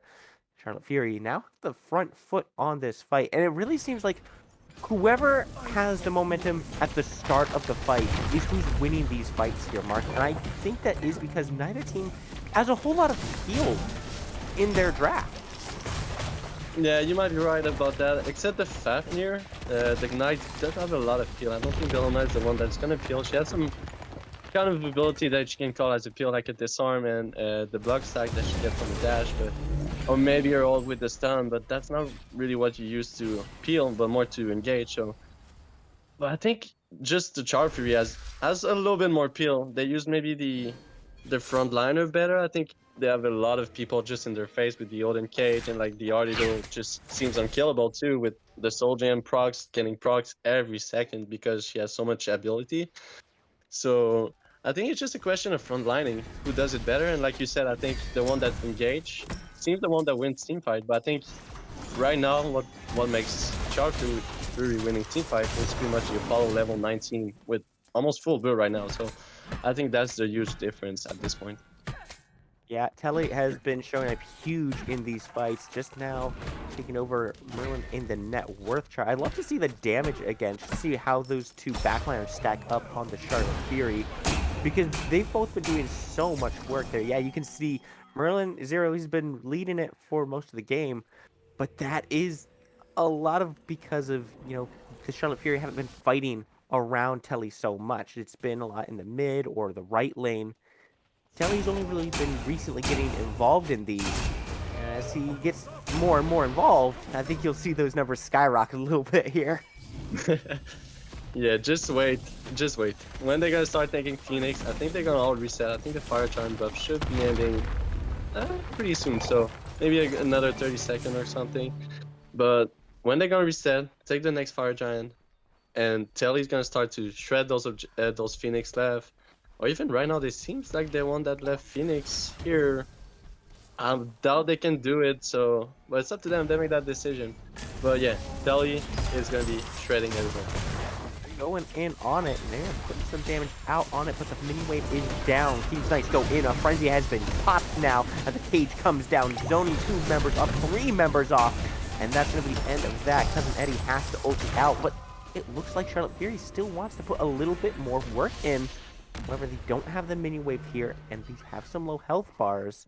However, they are all still alive, and over in the mid lane, PK2 Elite is putting pressure on that mid Phoenix, and he has to make the rotation over there, and the damage coming through from Merlin is huge right now. The Phoenix will be going down. Apollo uses the moves to get in there, and Snow is falling down. Picks up the kill. Telly, for his part, is going to go ahead and pick up Achilles there, and up over the wall is PK2 Elite. Not often you see a defensive jump into the enemy's base. Yeah, well, that was a defensive jump, but it was more like, team, help me out. I need some help. There's some Cyrus just basic attack me to death. So, yeah, well, I was surprised that they were able to take that left Phoenix, but I think that all came down to taking Osiris to the mid laner with PK pushing that mid lane too. So that was a really great play for PK that just, okay, you guys gonna need to bring me someone because I'm pushing that mid lane, and you're gonna need to split up the team. And sadly, it was Osiris helping because I think Osiris was just leading every team fight for the King's Knight. I think it should have been maybe a Bellona or something, someone that can just have stopped him and actually not try to kill him. But that was really a great play. Took 2 Phoenixes. They're gonna get back with a lot of gold in their end, and the lead is 9k gold lead right now. So next Fire Giant is gonna be the key. I think if Charlotte Fury has another great team fight with another great Olden Cage, Charlotte Fury should just end the game in the next 5 minutes. Yeah, and I really want to shout out PK2 Elite as well. I mean, you take a look at his score right now. He's 0-5 and 6. He's 2 levels down on Cousin Eddie, and he still takes that fight over in the mid lane. He's willing to draw the attention from Cousin Eddie and survive so that his team can just win on the left side, take that Phoenix, regroup with them, take the mid Phoenix. Like you said, it's a really, really good play coming out from the jungler there, especially when behind. But now the Fire Giant team started, and Achilles uses Eagle Rally to get in there. Charlotte Fury confirms, and the Odin Cage has dropped. Because then he gets out with the Spirit form, but that's not going to be enough. It's a double kill now for Telly the Basin. And this one is now a winning fight for the Charlotte Fury. They could just walk this one down. Snow is on the run. He's in the dragon form, but no jump available. However, they're not going to bother chasing him down. They've got fire minions in 2 lanes. PK2 finds the first kill onto Rush. And this one should just be game. The Fire Giant on the full 5 members. 1 ultimate. No, they're stance switchers. Whatever. Titan is now under attack from the Charlotte Fury, and it is just 2v5 right here. This one's being melted. Charlotte Fury have definitely turned this one around and take game number 2. Wow, what a great team game that Charlotte Fury just show up. We're talking about the chemistry in game 1 about the King's Knight just playing really well as a group, but I think the table has just turned right now. Charlotte Fury just seems all together. When they start grouping up, everything was going their way. When they start playing as a team, play as a 5-man, we saw Telly just left on an island for a good 15 minutes, and after start grouping up with the team fight, Odin Cage, and after even the unbats, like we're mentioning, that one play they make, pushing in mid lane, that was just a really great game of Smite by Charter Fury, just playing that game really well and play those objectives, get some kills when you need some kills, don't overcommit, and they were all on the same page too about when they were team fighting. They were taking one guy at a time. Okay, that's our target. We take this guy out, and one guy at a time, just turn it to the D side and just end the game that way. Yeah, now Charlotte Fury has shown that they have quite the team on their hands here. Kings Knights are going to have to find a way to deal with this backline heading into game number 3 here. What that answer is, we will find out shortly. We'll be right back.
All right, we are back with game number 3. The Charlotte Fury did it. They pushed it back to a 3-game set.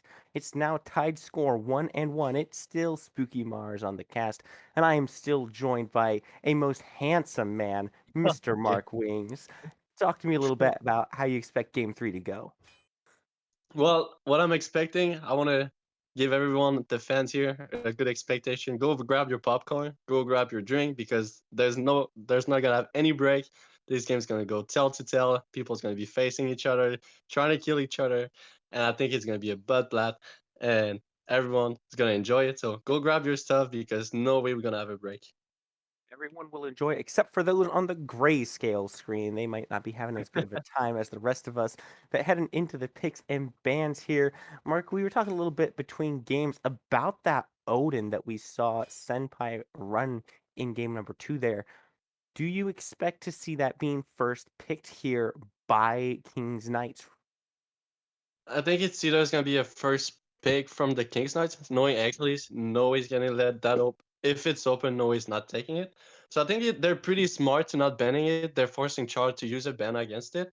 And if they're not banning it, well, go pick your honor, go pick your Raijin, go pick your elite, because Achilles gonna be on this god. So I think it's a first ban, or it's a next ban. Yeah, right away. This ban. Okay, so that's actually pretty smart from the Kings Knight, just forcing Char using a ban against it, and it's gonna leave the Gilgamesh open. So actually really smart about it. So I love what the Kings Knights already did with their first 3 bans. Yeah, and both, well, I say both, but actually all 3 of those kind of top considered mid laners are off the board right now. King's Knights went ahead and banned Morgan, Soul, and Tiamat. I am a little surprised that they didn't decide to maybe take the Merlin off the board if they're going to target the mid lane this much, maybe in place of that Soul. But now we see Tele going back to this Apollo, and he looked really, really good on that in game number 2. Do you expect this might be a problem for the Knights, or do you think they might have a strategy to deal with it this time around? It's hard to deal with the Apollo, except if you have like maybe a Witchblade on your team, or maybe like they maybe try with the Bellona with the disarm and the block stack.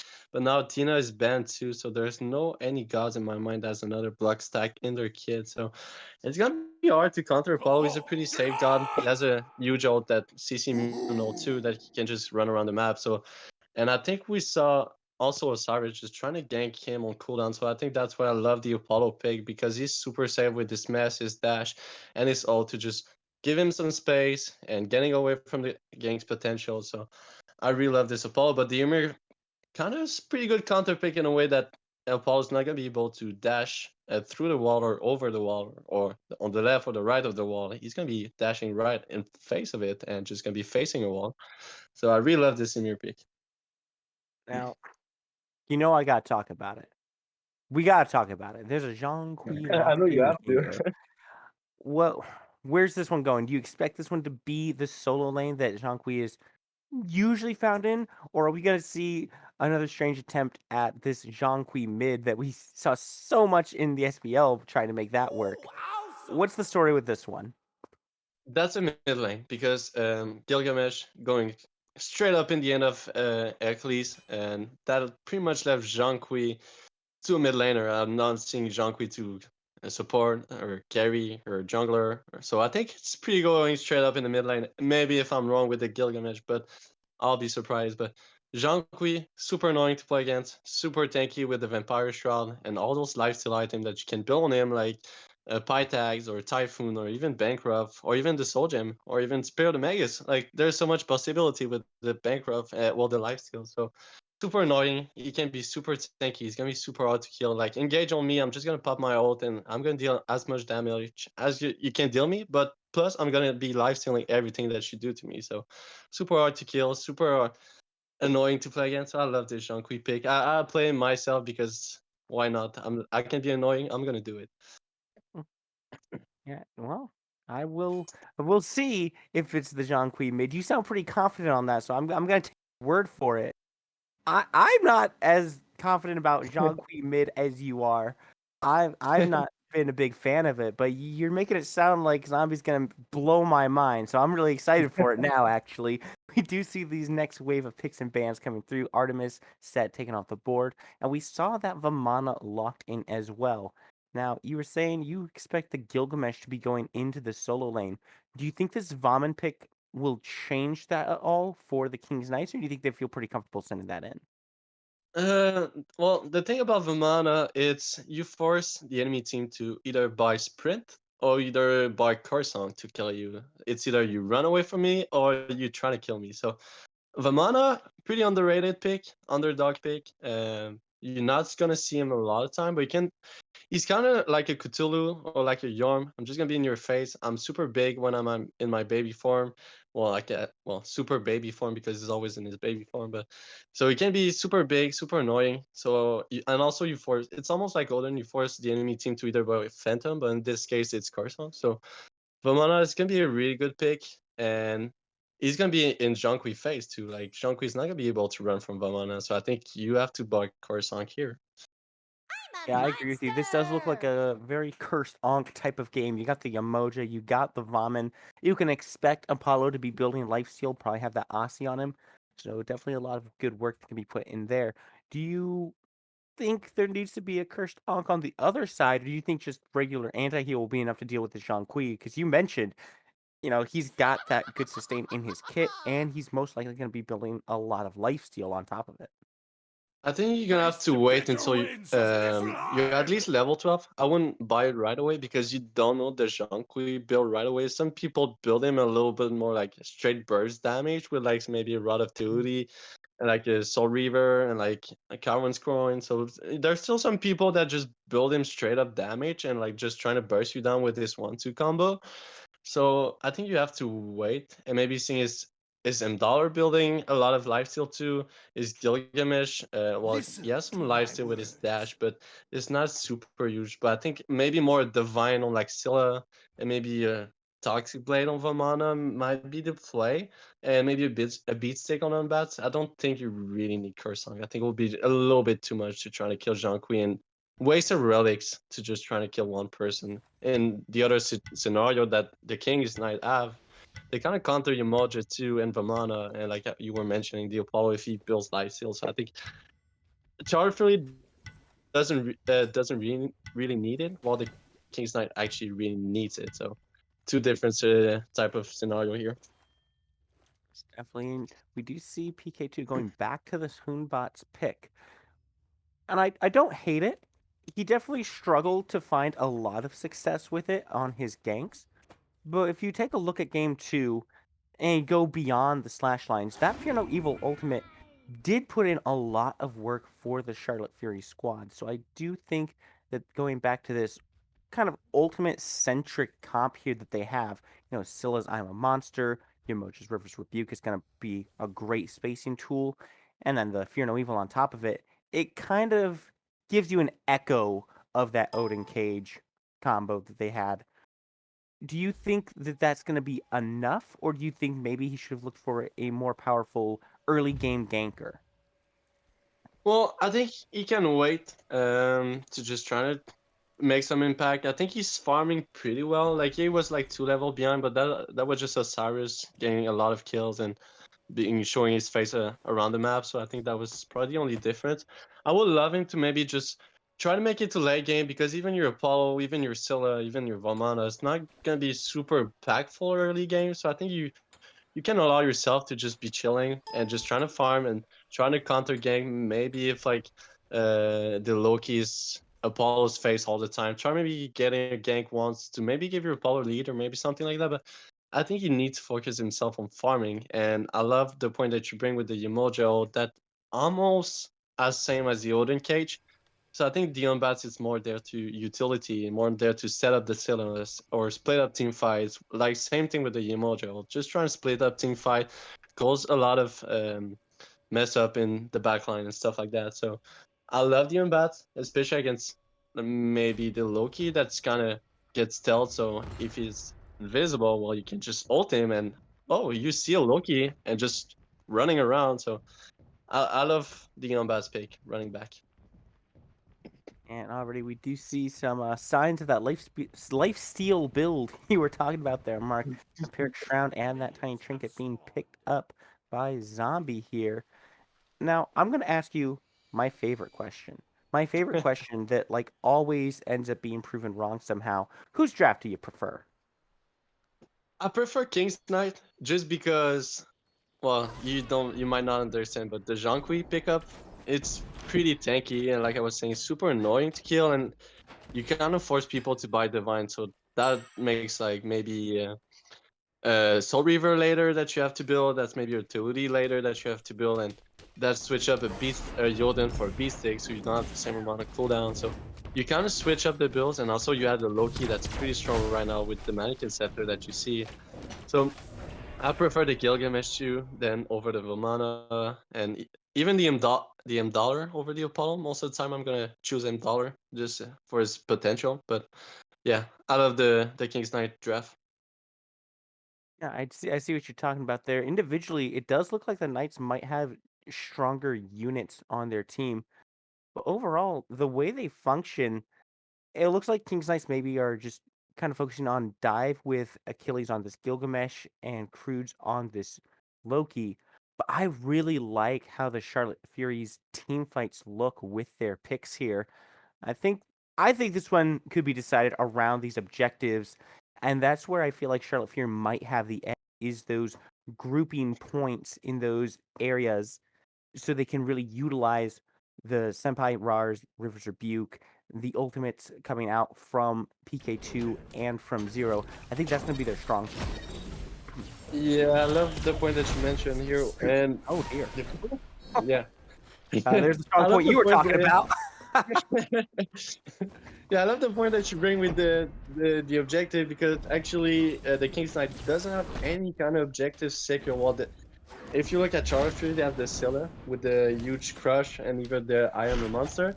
So she has always that scary thought in your mind that, oh, we have to burn it quick, because if Scylla is there late game, one crush, just no way they're gonna outsecure him, because that crush is gonna be over that Junk Reaper, it's gonna be over that the M Dollar one. So they need to be careful. It's definitely elite. Had to be very careful though, getting very low on his life bar. Yeah. See him get chased around a little bit there.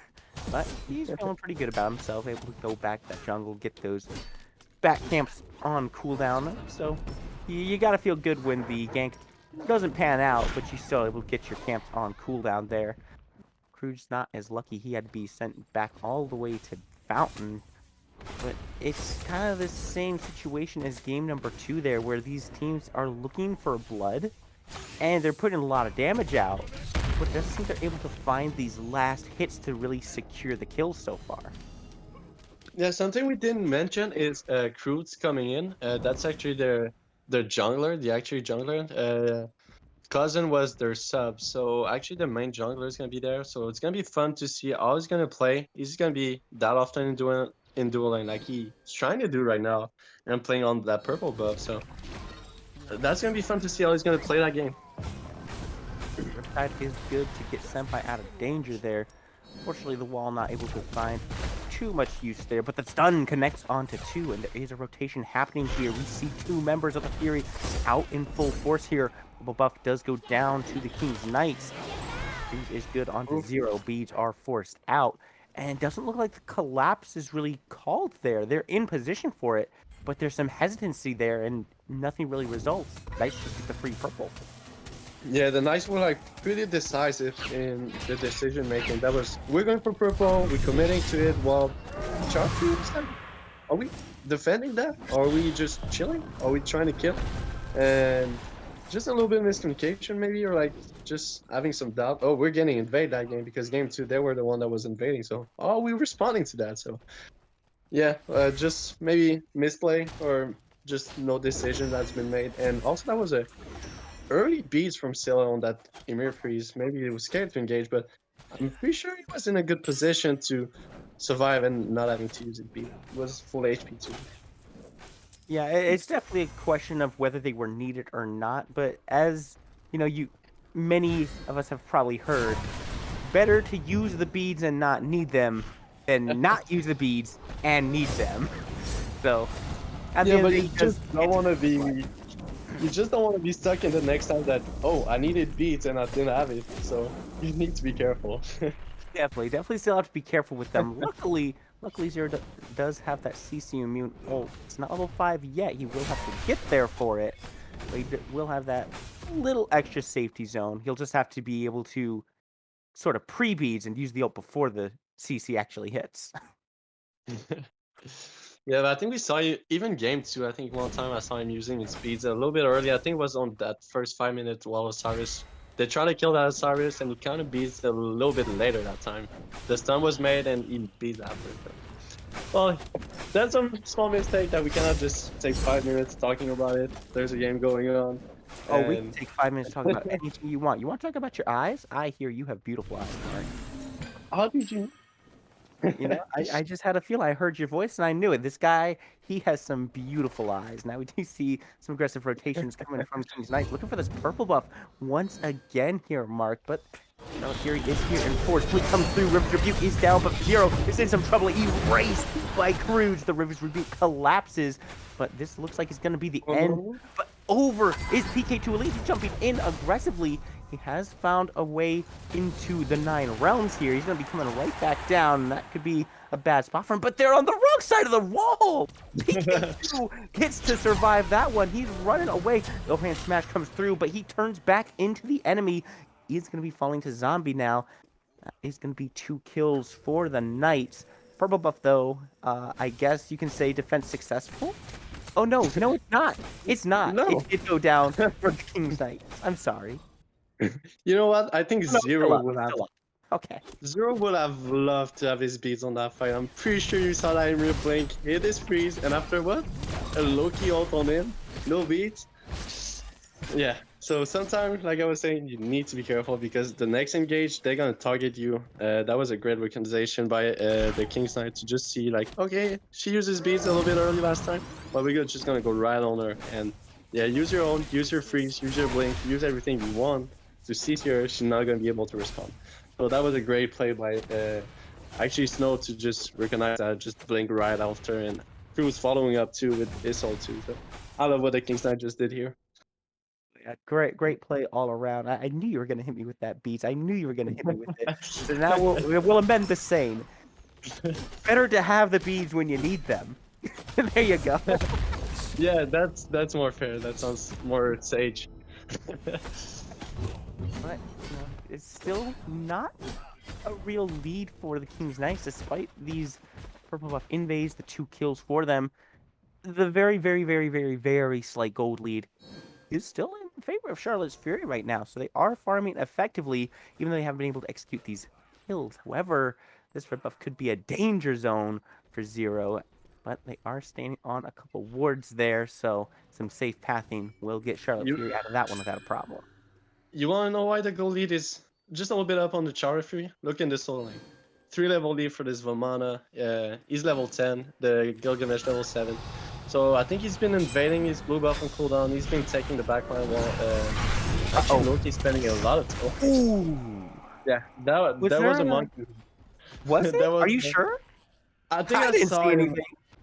I think I saw a little red bar just disappear, but you need to be. Maybe you just blink. I think that was the time that took to seeing that. No, I bar didn't buy that appearing. relic. So, well, that was it. If I came back, I think Atticus been. Yeah, look, he's always on that blue buff. He's odd farming that Achilles. He's pulling that Achilles in farm. So, I want Atticus start rotating like we were saying. Game 2, Apollo at the lead, start rotating, start changing team fight, but Atticus needs to do the same for his team. And he has that lead, he needs to help his team with it and just show himself out on the map. Rude's under the tier 1. Rush picks up the kill. That's a gonna great be dive. Is he gonna die? He does not die. However, there is a rotation coming through here, but it doesn't look like they're gonna be able to get up to Cruz in time. Ultimate used by Heimdall. Rush has no CC meeting now, and here comes Zero. Crush comes through. That's a lot of damage. I'm a monster. Does not connect, so he's gonna survive a little bit longer. No Evil though comes through. But here comes Senpai Rar. He's trying to find the last bit of damage, but the Bifrost is good. This Rebuke finds no value. Stun connects onto Snow, but that should be everything. This fight should be off. That was a lot expended for no gain Guess here. who's back? Kelly is coming in. He's looking for Rush, but the knockup is not on the mark. No, Oh, you have that's to be a so bad. little bit more patient with that, Telly. Yeah, I think he was a little bit too low in HP. I think in mana, I think he probably ulted from the base, or maybe it's tier 2 tower, but that costs a lot of mana since they nerf it, and it costs so much mana to use your ult from the far distance. So I think he was scared to just land and having nothing after, but he could have taken that little step a little bit more to just be able to allow him to do a little bit more damage and get What is that kill. Atticus doing? What is he doing over here? Hello, that's 3 people here. He's gonna try to get away, but I think he might have finally found himself a shutdown here. Mark Zero is here. Nope, Good not sick him though, and he's still running. Atticus gets out. What? Well, I think that's just the level difference. That's why he survived. And also, yeah, this ult that give him a lot of HP back there. But that's the 3 level lead on everyone that just, yeah, try to kill me. I have 3 level on you guys. I'm full of HP. I got the Berserker shield online. Try to kill me. Just try. It's not going to work. Waste your ult, waste your ability. Because that was actually Emir ult and Jean-Qui ult on him. So great bait, I guess. Maybe we can call it that way. But we Blue will buff take has that been first. stolen. Senpai with that blue buff must be feeling pretty good there. I mean, Yeah, that's you the get blue the buff. kill, you get the proxy, you get the buff.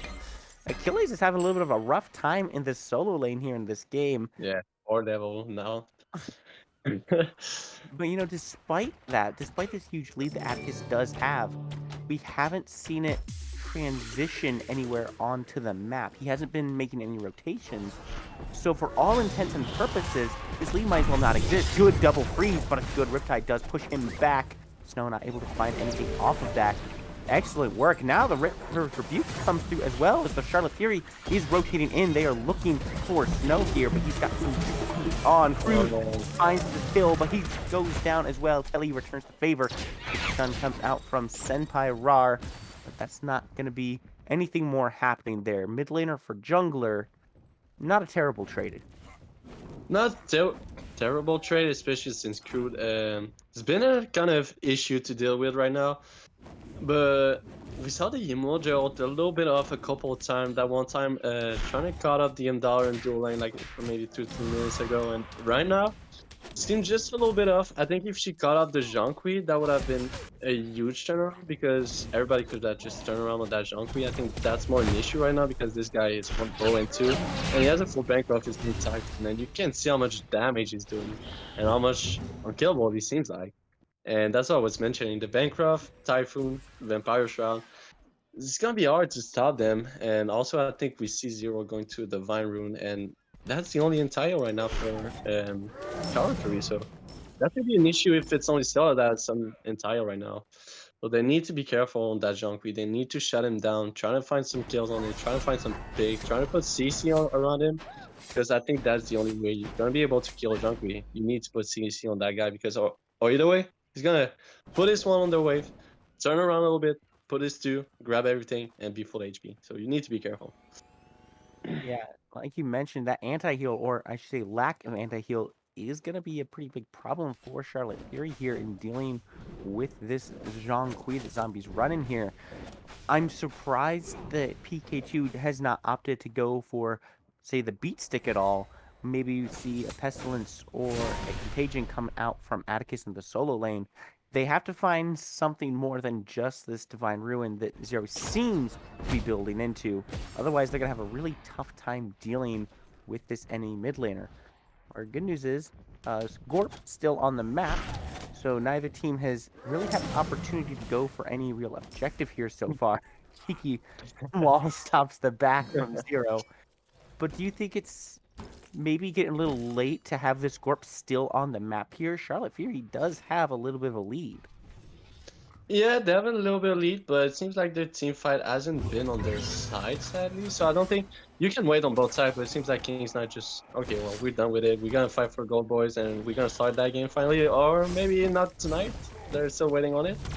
So, yeah, I think they're going to need to, either team is going to need to start it. And I think that's why both teams doesn't really rush it, because it's not a need for anyone. Like, no team actually really need to force a team fight, maybe except Atticus need to be forcing some team fight and rotating and not just pushing on their tier 2. But he needs to be rotating it. I think that's the only time you want Char Fury trying to fight for that Scorpion. It's knowing that Attic is at such a lead and can turn around team fight by himself. So yeah, I think it's a little bit late. So I think the more time that you wait for it, the more King's Knight's gonna take advantage of it. Look where he's proxying at. He's Yeah. proxying at the Phoenix line.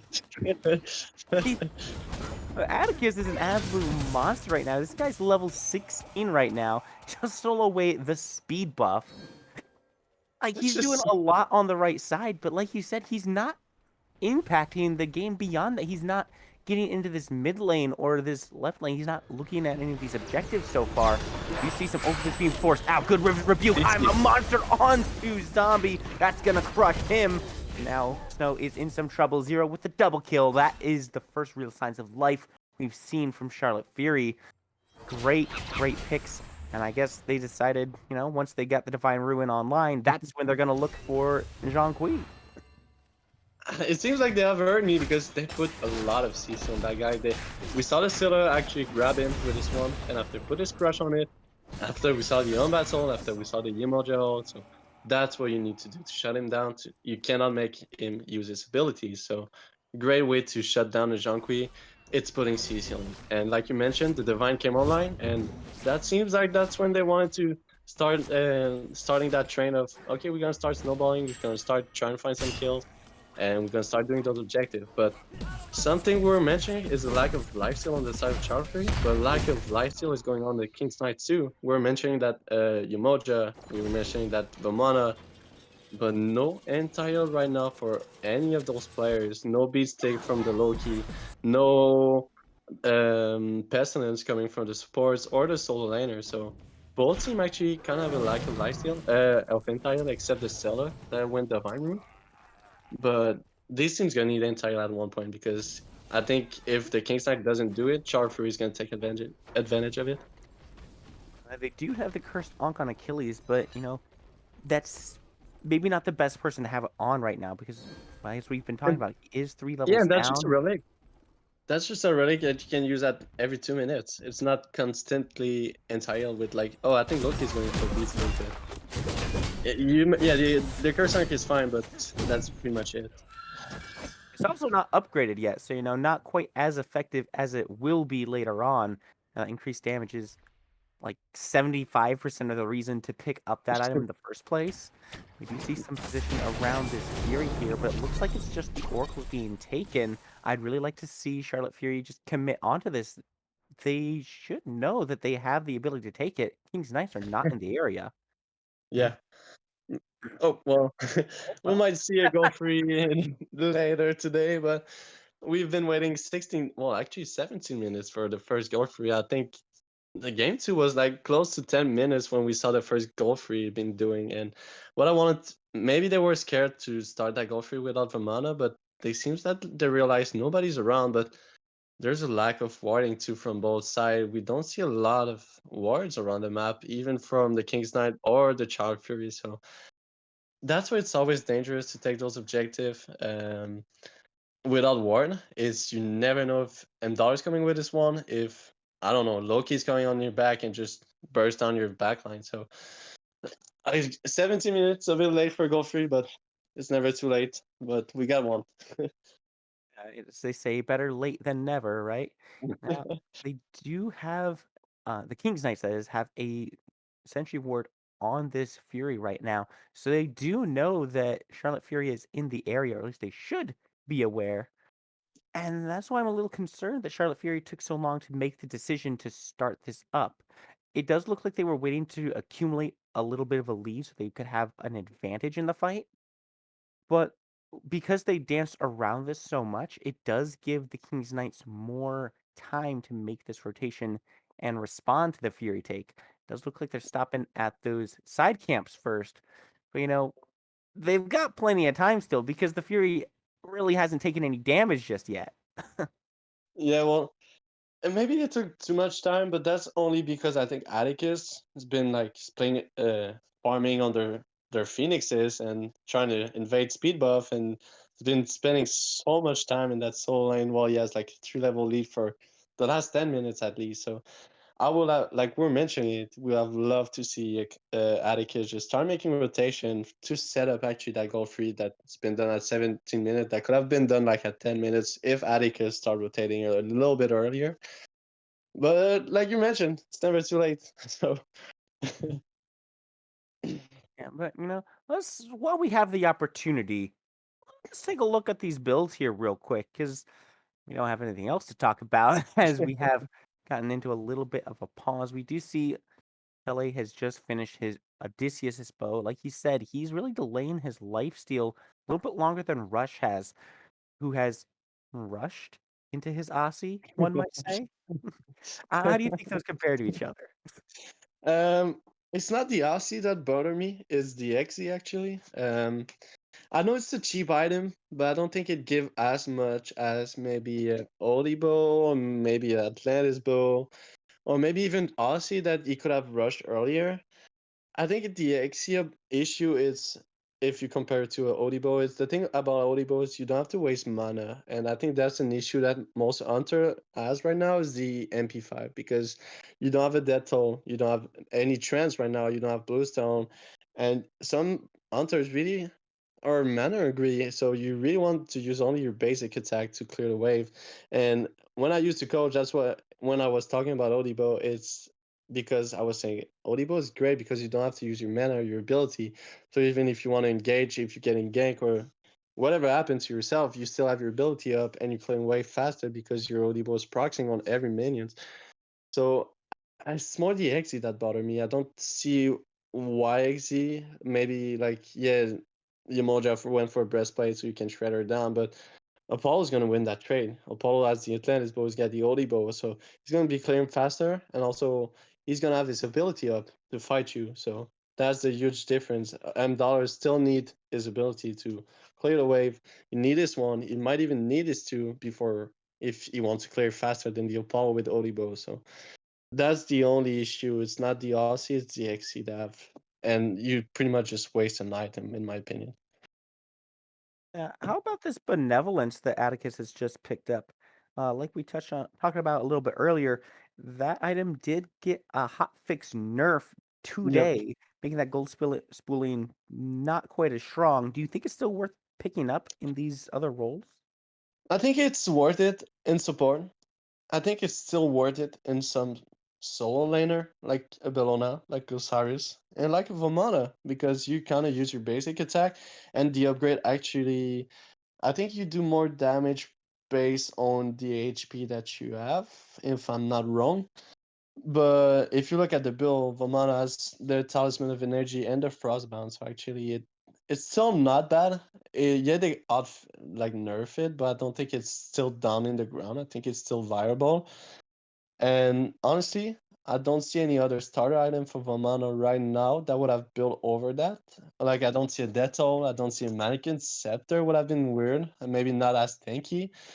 So I really don't mind this build. And the way it builds it, a little bit of attack speed, movement speed, and also the slow with the Frostbound, it fits really well, its build. And like I was saying, I don't see even the Warrior Axe, I don't see fitting it right now. So I really don't mind it. It got nerfed, yeah, but I think, like I said, it's still viable and in certain situation. And like a god like Vimana, I think it's still viable. There you go. It sounds like hot fix successful in that regard. Okay, dude, you're full of bounce. It does look like PK2 is going into this Ansel here. Do Yeah. you think that's where he needs to be? It's really only Zhang Kui who and Ymir providing that magical damage on the side of King's Knights. Do you think this Ansel stops enough from them to be worth picking up over, I don't know, Brawler's Beatstick? Honestly, if you go Ansel, kind of, it's not that I don't mind it. I think there's better items.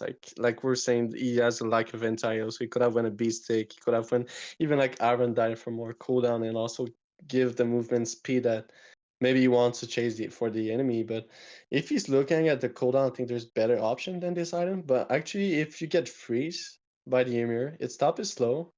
But the thing is, it's super easy to prox with Junkie one, so because it ticks, so that's the issue. So even if it's down for like 5 seconds, the passive on it still can be proc super easily if Junkie puts your wand on you, because it's still gonna tick. So it's not as good as maybe it was game two against the other mages. So I would have loved something else. I think even if you go Cactus Shield in that tree, it would have been better because it helped Vamana ult, it helped the Emoja heals. If Apollo goes with some life, so I think it still count on it. But even if it doesn't count, it helps Shimoja, it helps Vamana. So I think it would have been better if you want to go in that tree, but I'm pretty sure he's gonna go for the inside. But I kind of hate it because you need beast take, and it's not gonna be as good. And I think he's still gonna overcap maybe on the cooldown if you get the upgrade on Bump Bus. So it's not gonna be as great. All right. Now I'm gonna hit you with the real important question, and Dude, this one, this one might take you a minute to figure out. Who has the better beard, Gilgamesh or Zhangqi? the better beer. The better beard. Dude, if you don't say Jean-Qui, you're just wrong. I think Jean-Qui has the better beard in all game. Like, I don't see anyone else has a better beard. And even if you look at the new skin, shout out to Ares to make that skin for the neat skin. It's kind of crazy. His beard looked awesome on it. No way nobody has a better beard than Jean-Qui in that game. Like, this guy's... I wish I had a beard like this, actually. Like, I wish I was showing myself in the street with that beard. Like, pretty sure all the girls would just fall off on my knees. So... But Well, yeah, Jean-Pierre they by already far, do. dude. Yeah, Yeah, you're but already there. Don't worry, Mark. You're already yeah, there. but imagine me with like Jean-Pierre beard, like that would have. It's just Um, different. It's just gonna hit I'm not different. allowed to think that kind of thing. All right, we have to censor those thoughts. That's whoo. I would have to step away from the cast if I started thinking about that right now. My good. All right. Let's hit you Dude, with another one. Does Ymir have a beard? yeah, it's just a freeze one, and I think it's might be a older beard because it's Does white. it count as a beard though? Because it's like snow and ice. Does that count if it's not actually hair? I think, well, it might be like some snow hair, like do you count Snow like hair? I don't know if you look at every like snowman, like you probably build a snowman in life. Well, maybe if you live in Texas, maybe not. But as a Canadian, I build a ton of snowmen, and when I build them and I make them some beer, well, they have some beard. Like that's the snowman beer. Well, Ymir has some beard. I don't think there's a definition that you. Well, probably there's one, but you need air to have a beer. So. But I think Ymir is a god, so he's different. He has his own beer. That's a fair And point. Yeah. honestly speaking, I'm pretty sure you won't go in his face and tell him, "Well, Ymir, you don't have a real beard. Go back and shave it or something." Correct. You're I won't do I that. will not shame his beard to his face. I'm Don't not that even bold of a try. man. Good news is it seems Zombie Crusher has reconnected to the game. So Finally, our dude. dear chat won't have to listen to us talk about beards for too much longer. But since it hasn't been unpaused just yet, I think we can continue for just a little bit more. Time Dollar Apollo. Oh, it's unpaused. Never mind. Go Fury being Dude, started up by Charlotte Fury now. But dropped I was not again. ready for the next question. All right, I think we talked for so long they forgot what they were doing, and Yeah, right. Fury Stop. is now being started again. But the rotation is coming through from the King Knights. They do not Oh. want to keep going. But over it is. River's Rebuke comes through. Zombie has found PK2 Elite. Now looks like this defense is successful here.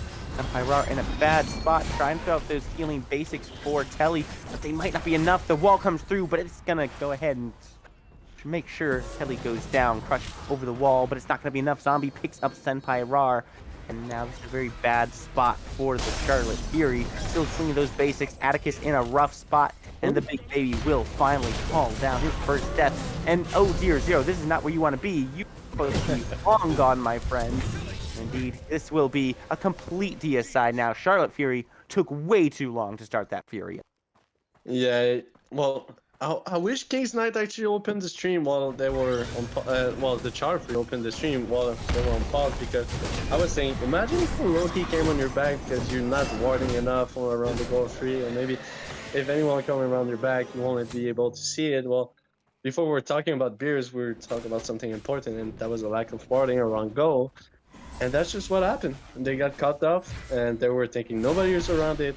It's gonna be a free goal Fury. Well, no, Loki's in your back, Jean-Claude's in your back, everybody's on your back, and well, you don't have any HP left, and no more teammate around the maps. And yeah, Kings Knight just take advantage of that huge break that we took, and that was it. First of all, Mark, beards are important. All right, that was an important topic we were on. Second of all, if you saw how low that Fury was, it was almost dead. If Charlotte Yeah. Fury had not done that drop after unpausing, if they just stayed on the Fury, they would have Yeah, you're secured right. it. Yeah. They may have still died, but at the very least, they would have at least gotten that Fury on top of it and then been able to back out. It's just really strange to me that they started it and dropped it like 3 times there. I just don't understand what was going on there. Maybe a little bit of miscommunication or some confused comms, but it really did cost them, and they're gonna have to clean that up before too many more objectives come up. Yeah, you're right. That was a little bit bad decision. Like they had time to think about it. Like clear they were on it, and they had like a 5 minutes break. So I'm surprised that like the calls was not like, okay, when it started, we just go back on it. We're on it, and we're not backing off. But yeah, that was.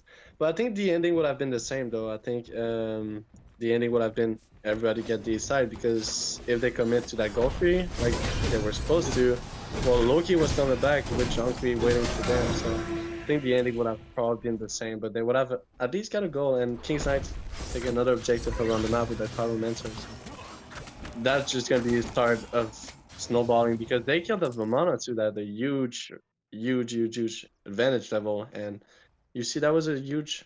Everybody's level 17 almost, and Gilgamesh now level 18 too. So they got starting to catch up. Even M Dollar has a level lead now on the Apollo. So that killing Vamana was actually really huge for the Kings Knights. Yeah, and on top of the XP, take a look at that gold swing that happened. Before Yeah. that whole thing happened, Charlotte Fury were actually leading by about 1,000. After that Deicide and the Fury going down and the Pyromancer, now the Kings Knights, they're leading by around a 4,000 lead now. That's significant. And that really That's does huge. put Yeah. the Fury in the back foot here. Yeah, that's huge. They needed that. They needed a play that's gonna bring them in the game, because Charfree had the momentum before that huge turnaround, and they were dictating fight. They were picking some kills around the map. There was Atticus running around the map with a huge level lead, and now everything just seems turning around, and that's what they need. A huge play. Someone just make a play low key in the back line. Someone needed to show up, and surprising, it was the Cruz. It was the guy that didn't play the first 2 games and just came back. Okay, guys, sorry I've been missing the first 2 games. I'm gonna play low key. You guys might hate me. You're gonna hate me more before playing low key, but at least the enemy's gonna hate me too, because I'm playing probably the most annoying gods in the game, and also a really strong Tell us god how right you now. really feel. Every time you see Loki, you just want to have 6 at 10, or just disconnect and surrender at 5, or even uninstall the game. But everybody deal with it differently. But Yes, apparently you have a few ways of dealing with it. yeah, there's a lot of options. You take the one that fits you better. But yeah, so someone make the play, Cruz make the play, and yeah, that's what they needed. Someone just step in and start turning things around, and yeah, actually starting to get their game level 20 almost. So everybody's gonna be level 20 at one point, and I think King's Knight just gonna start the snowballing with that goalie too. Well, luckily it's not too bad. Uh-oh. That's a sentinel straight into 3 members of the Knights. Wall comes through. Aegis is used. I'm a Monster comes out, but it's not going to be enough. I'm a Monster goes down, and the Fear No Evil ultimate was used. Now the Shards of Ice are being used for some aggression. The Winds of Shamesh are now dropped. Senpai Rar uses the Riptide to get out of it. And through the skies, Apollo comes down to join this fight. Lockdown is zombie, but it looks like it's not quite enough damage just yet. Decoy is there to put some damage onto Senpai. Charlotte Fury has to limp away from this one, but Knights aren't feeling too healthy themselves either. Zombie took a lot of damage. He's going to have to find some monsters to life steal off of with that build. He's going to find that in the mid lane here, but here comes Atticus. It's frozen and jumped on by Achilles. Ultimate is available. Big Baby comes through, but there's the cursed Ankh. He's not going to be healing for much right now, but they're still running Snow down. Atticus picks up the kill, now turns to Achilles, trying to put him down. He's going to be a jump out, but Telly has found Cruz in the back, and Charlotte Fury has swung this fight back into their favor. Nicely done. Yeah, PK2 takes a tower shot or two, but they're going to try to push this tier 1 down. Senpai trying to tank the damage. And finally, the tier 1 goes down. I love what Cruz trying to did when the Atticus was trying to engage, and finally they make a decision. Well, Chargers make that decision to take gold all together as a team, and seems gonna be free, maybe. Yeah, free. But Jonqui coming. Jonqui Has a good visual on this. He's found Atticus, puts the damage out, but gets rooted by the Sikkim. Nicely done there. That should give them time to get out, but Rush has come back. Senpai Rar falls to the Heimdall, and now Telly might be the next one on the chopping block. Zombie gets the kill, but again, Fear No Evil comes over the wall to push him away from the rest of his team. Oni secured. It's going to be the back camps going down to Hanbats now, but it's going to come at the cost of a red buff. Yeah, what I wanted to say before that goal free is Cruz trying to came back, trying to get a kill on I think the unbats while Atticus was just running around people, but a surprising way Telly just mess him, and yeah, no more Loki. I smell you. I just says sneeze. Well, no sneeze. Not.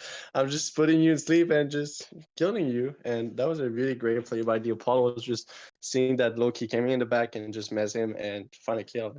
And oh man, come on, Charlie 3, you need to get the.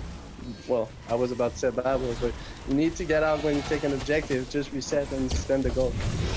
Fire Giant has them started up here. Atticus pushing the King's Knights away. Fire Giant is still leashed here. Atticus finds one. Zombie goes down to the big baby.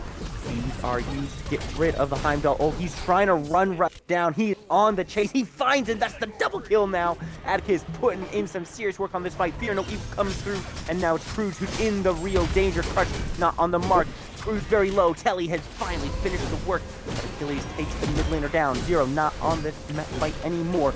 He has been off, but they're fighting the wind of Shamash. Telly trying to put the damage down, but he's gonna fall instead. Both solo laners with the double kill now. He's looking for more. He's trying to triple, or will he fall? He's got the triple kill. PK2 goes down, but here comes Atticus for a pseudo triple kill, puts Achilles back into the dirt. Fire Giant unsuccessful, and Charlotte Fury end up taking the better end of this fight. 4 for 3, stop the Fire Giant. Well, what a great play by both solo laner. Starting by Atticus, just well, Jonqui, you don't have any escape. I have a Frostbound, I have a huge baby ult, I got animosity. I can just press my button 4 and just smashing you to death because there's no way you're stopping me. And also he's after just going on the $M and after zoning out the Ymir. And after same thing happened with with Achilles GC on the Gilgamesh, just jumping on 4 people, cleaning up everybody on the backline, and it's the fight of the solo laner. Who's the best one? And it seems like both solo laner have answered in every team fight. They make a huge impact for both teams. And I think it's just gonna be that way for the rest of the game. Which solo laner is gonna clean up the backline, and it seems like the one that's gonna have the more kills and the one that's gonna be able to clean more kills, it's gonna find a way to win games because I love what he did here. Yeah, and really good showing from Achilles. He had a very rough lane phase, right? As we talked about a lot. He spent the whole time being 3 levels down, but when push comes to shove, the King's Knights have 5 knights on their team, and Gilgamesh was able to get in there and be very effective in that fight. Charlotte Fury, they've really got to find a way to not let that happen. You can't really allow yourself to be soloed 3 times by Achilles here. You've got to find an answer for him. And that answer might be don't fight in the winds of Shamash. That might be a good part of the strategy, but I'm not an expert on it. All come out from Atticus, from Ymir. Atticus in some danger there. Has to pop the big baby, but he's been cursed. Onks, the River's Rebuke is good. He's putting damage out. PK2 finds the first kill. Double kill, now triple kill for the jungler. The monkey has found some major in this fight. Now Achilles in some danger. Drop kick comes down, but he's stunned out. Senpai is by himself, though, on this dive. He's just pushed them away from the Fire Giant that the rest of the team is heading back to. Now 3 members of the Charlotte Fear are starting it up, but it's without their tank. Senpai has to find his way back to this one, and there's still 2 members lurking, ready to make the contention. One of them is Achilles. The Winds of Shemesh are on cooldown. There's 4 members here. They should just turn on him. Don't let him step in. Very low, and the Charlotte Fury do secure the Fire Giant. Dropkick was not enough to steal that one away, and the Charlotte Fury get to walk away from this one feeling very good. They're going to go ahead and probably reset here, wait for Atticus to come back up, and they've got a good push to make here. They can make a sweep on this map, take these tier 2 towers down. You do see that ping coming out. King's Knights do want to look for this left side Phoenix that is vulnerable, it is already very low. I'd love to see Charlotte Fury start their push on this left side. Group up there, push it out, and make sure that this Phoenix isn't vulnerable anymore.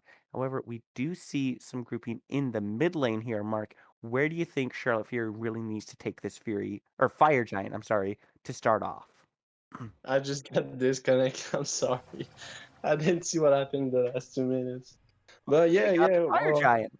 yeah, well, that's for sure. Charlotte Fury is a really good team. They took that Fire Giant with no doubt. They had the objective sticker that we were talking about during the early game with the Sailor ult. And yeah, no way that Charlotte Fury were not about to take a Fire Giant here.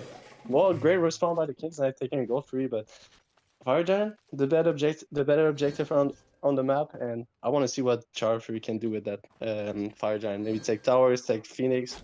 I want them to group up because Atticus is not. This is so risky from Atticus. He has to know that they're here, that he saw the Primal Fury go down.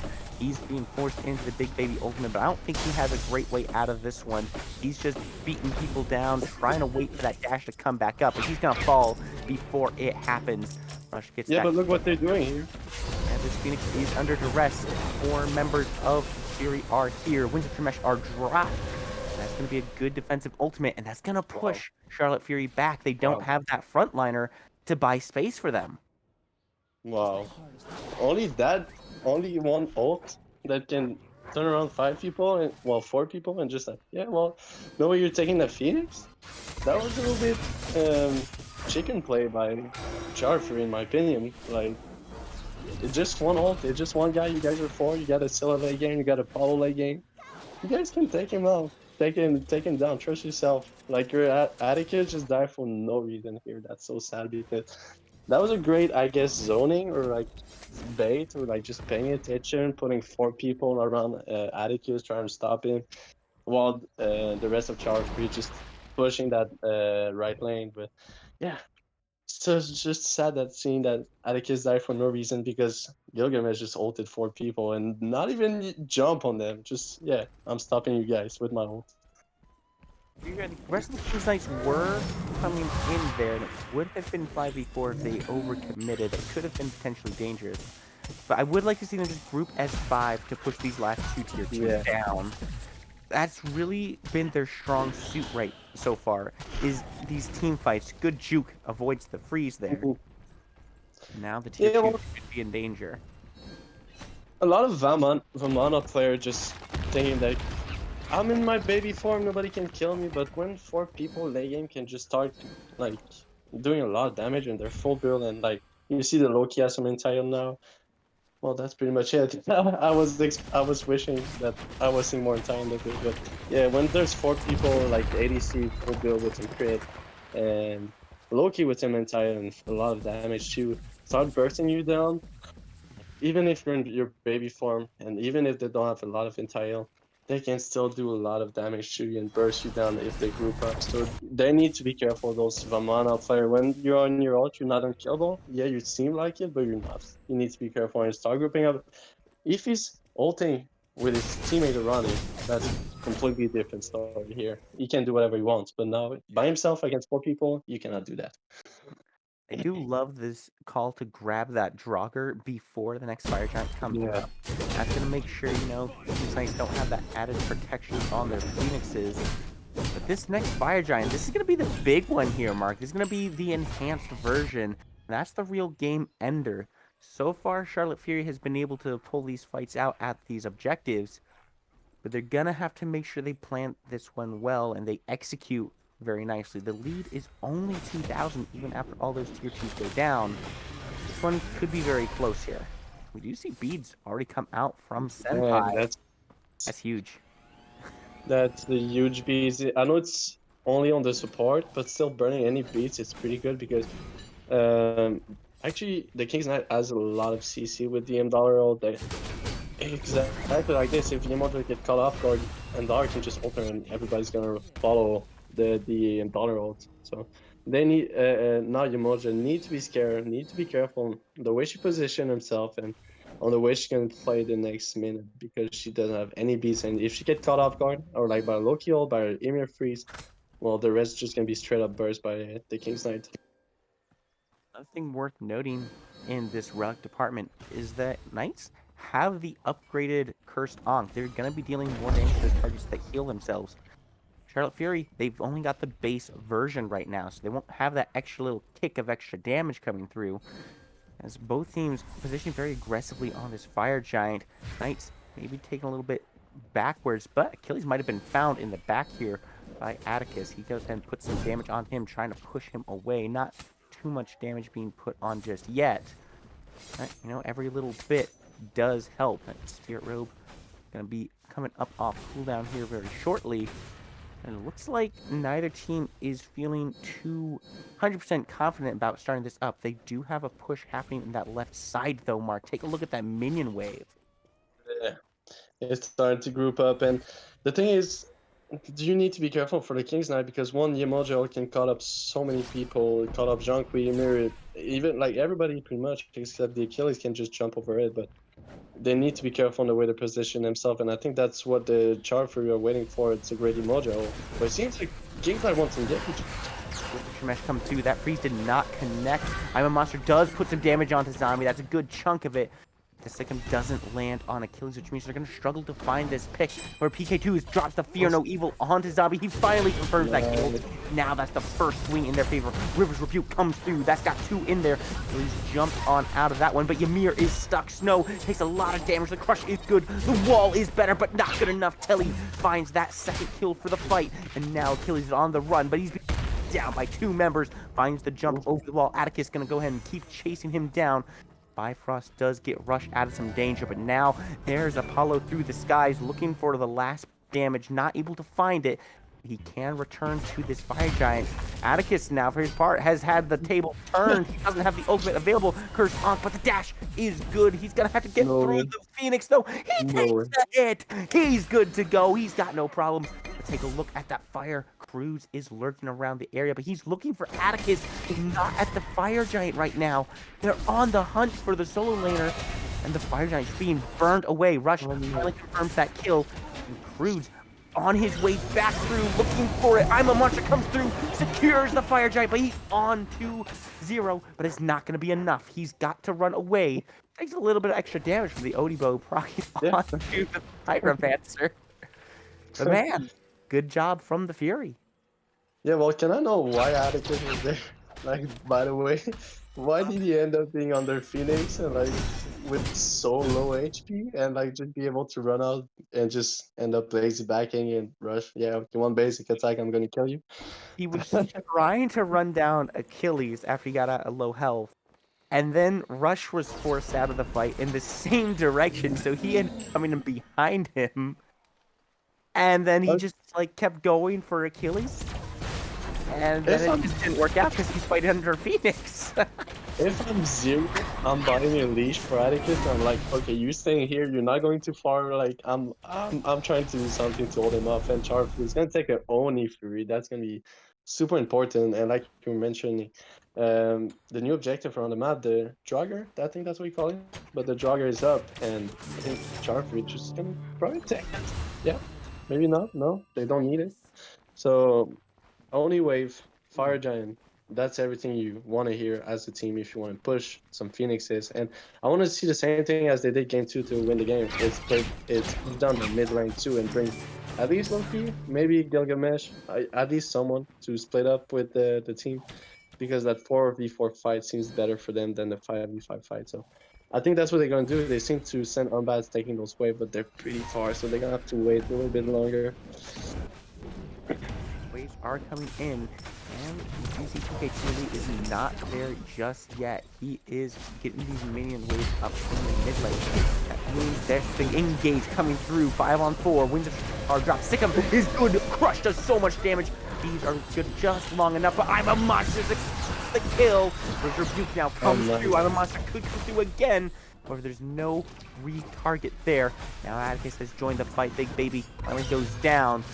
However, Crew finds Telly in the back. This one's been allowed to just run through. Now Zero is cut off from the rest of his team, being run down by Crew. Possibly collapsed on by 2 here. The Sentinel does put some distance in. Crush trying to help Zone a little bit, but the rest of his team isn't there yet. Senpai has just now gotten to him. Cruz has to back up, and it looks like K2 also does go down here. So with this EFG, they have not found a single objective. Cruz now finds Zero. Goodness, these guys are just too split up on this objective take.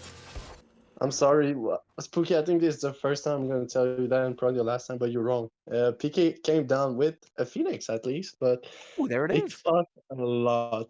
It cost a lot. Everybody died. Great by Cruz, though, splitting up everybody. That was actually really smart from Cruz to just go in the backline and taking out Telly. Telly's been an issue in all the games, and just being able to find the backline was pretty huge. Be a mid for mid Phoenix though, because Knights are here putting a lot of damage down. Bird does fall. This 2v4 is not looking super great. 2v5, I am sorry. Atticus or Achilles currently defending against the right lane Oni minions. Kelly though has come back. He's looking for a rush. He's trying to find him. Atticus though is going to be the one to finish the job. Rufus Beef does come through. Cruz though is on Telly once again, and he gets the kill. Magi still up, and Atticus trying to run down Zombie. It's gonna be a dead Zhang Kui, and it could be Snow also falling. Does come through. Moonstrike is good, and the Charge of Ice are not gonna be enough to save Snow. He's gonna fall as well. Now, what was a 2v5 is a 4v2. With the mid Phoenix down, this is looking very dangerous for the King's Knights. This could just be a game end from the Charlotte Fury, and they are running this one down straight through the mid lane. Fire minions down for the King's Knights. They're going to have to put up a huge defense here. Senpai all up by himself right now. Wings of Hermesh are available for this defense, and 2 members still not quite here. They don't do that. No way they're doing that. 15 seconds on Rush. They've still got the 4-man advantage. They're grouped up. They've got the Fire Minions. 10 seconds on Rush. 24 Zombie. They can start this one up, and they are going for it. Achilles goes right in there, drops the Winds of Shemesh, but the Titan's being focused right now. I'm a monster. He's primed and ready. Comes through. Fear no evil. It is good. That's game. That is a 41-minute game. Game number 3 goes the way of Charlotte Fury. Rush could not get up in time for the defense. Well done. That was a big ball because I would not have made that call myself. No way without Telly. I would not have made that call. Cruz was still up too. Cruz been cleaning up the backline. I was expecting Cruz to just go on the cellar and just burst him down, but Cruz was full HP. I think it was a little bit late on that defense. But wow, what a call, because that was a scary call to make, but we love to see it. What a great ending, what a great game, what a great set. I think, like I said, everybody needed their popcorn, everybody needed their drink, because we didn't have any break here. We got a lot of action going around the map, and a lot of side games going around here and here. Wow, I'm excited.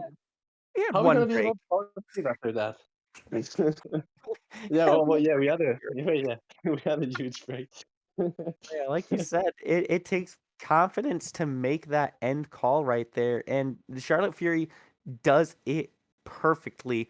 They know what they had available, and good awareness to know what Cruz had available. He used his whole kit to kill Telly, so you just got to make the call to go on it. In the end, Charlotte Fury, they walk away from this as a 2-1 victory. Well done. That's going to wrap things up for tonight on the QSL.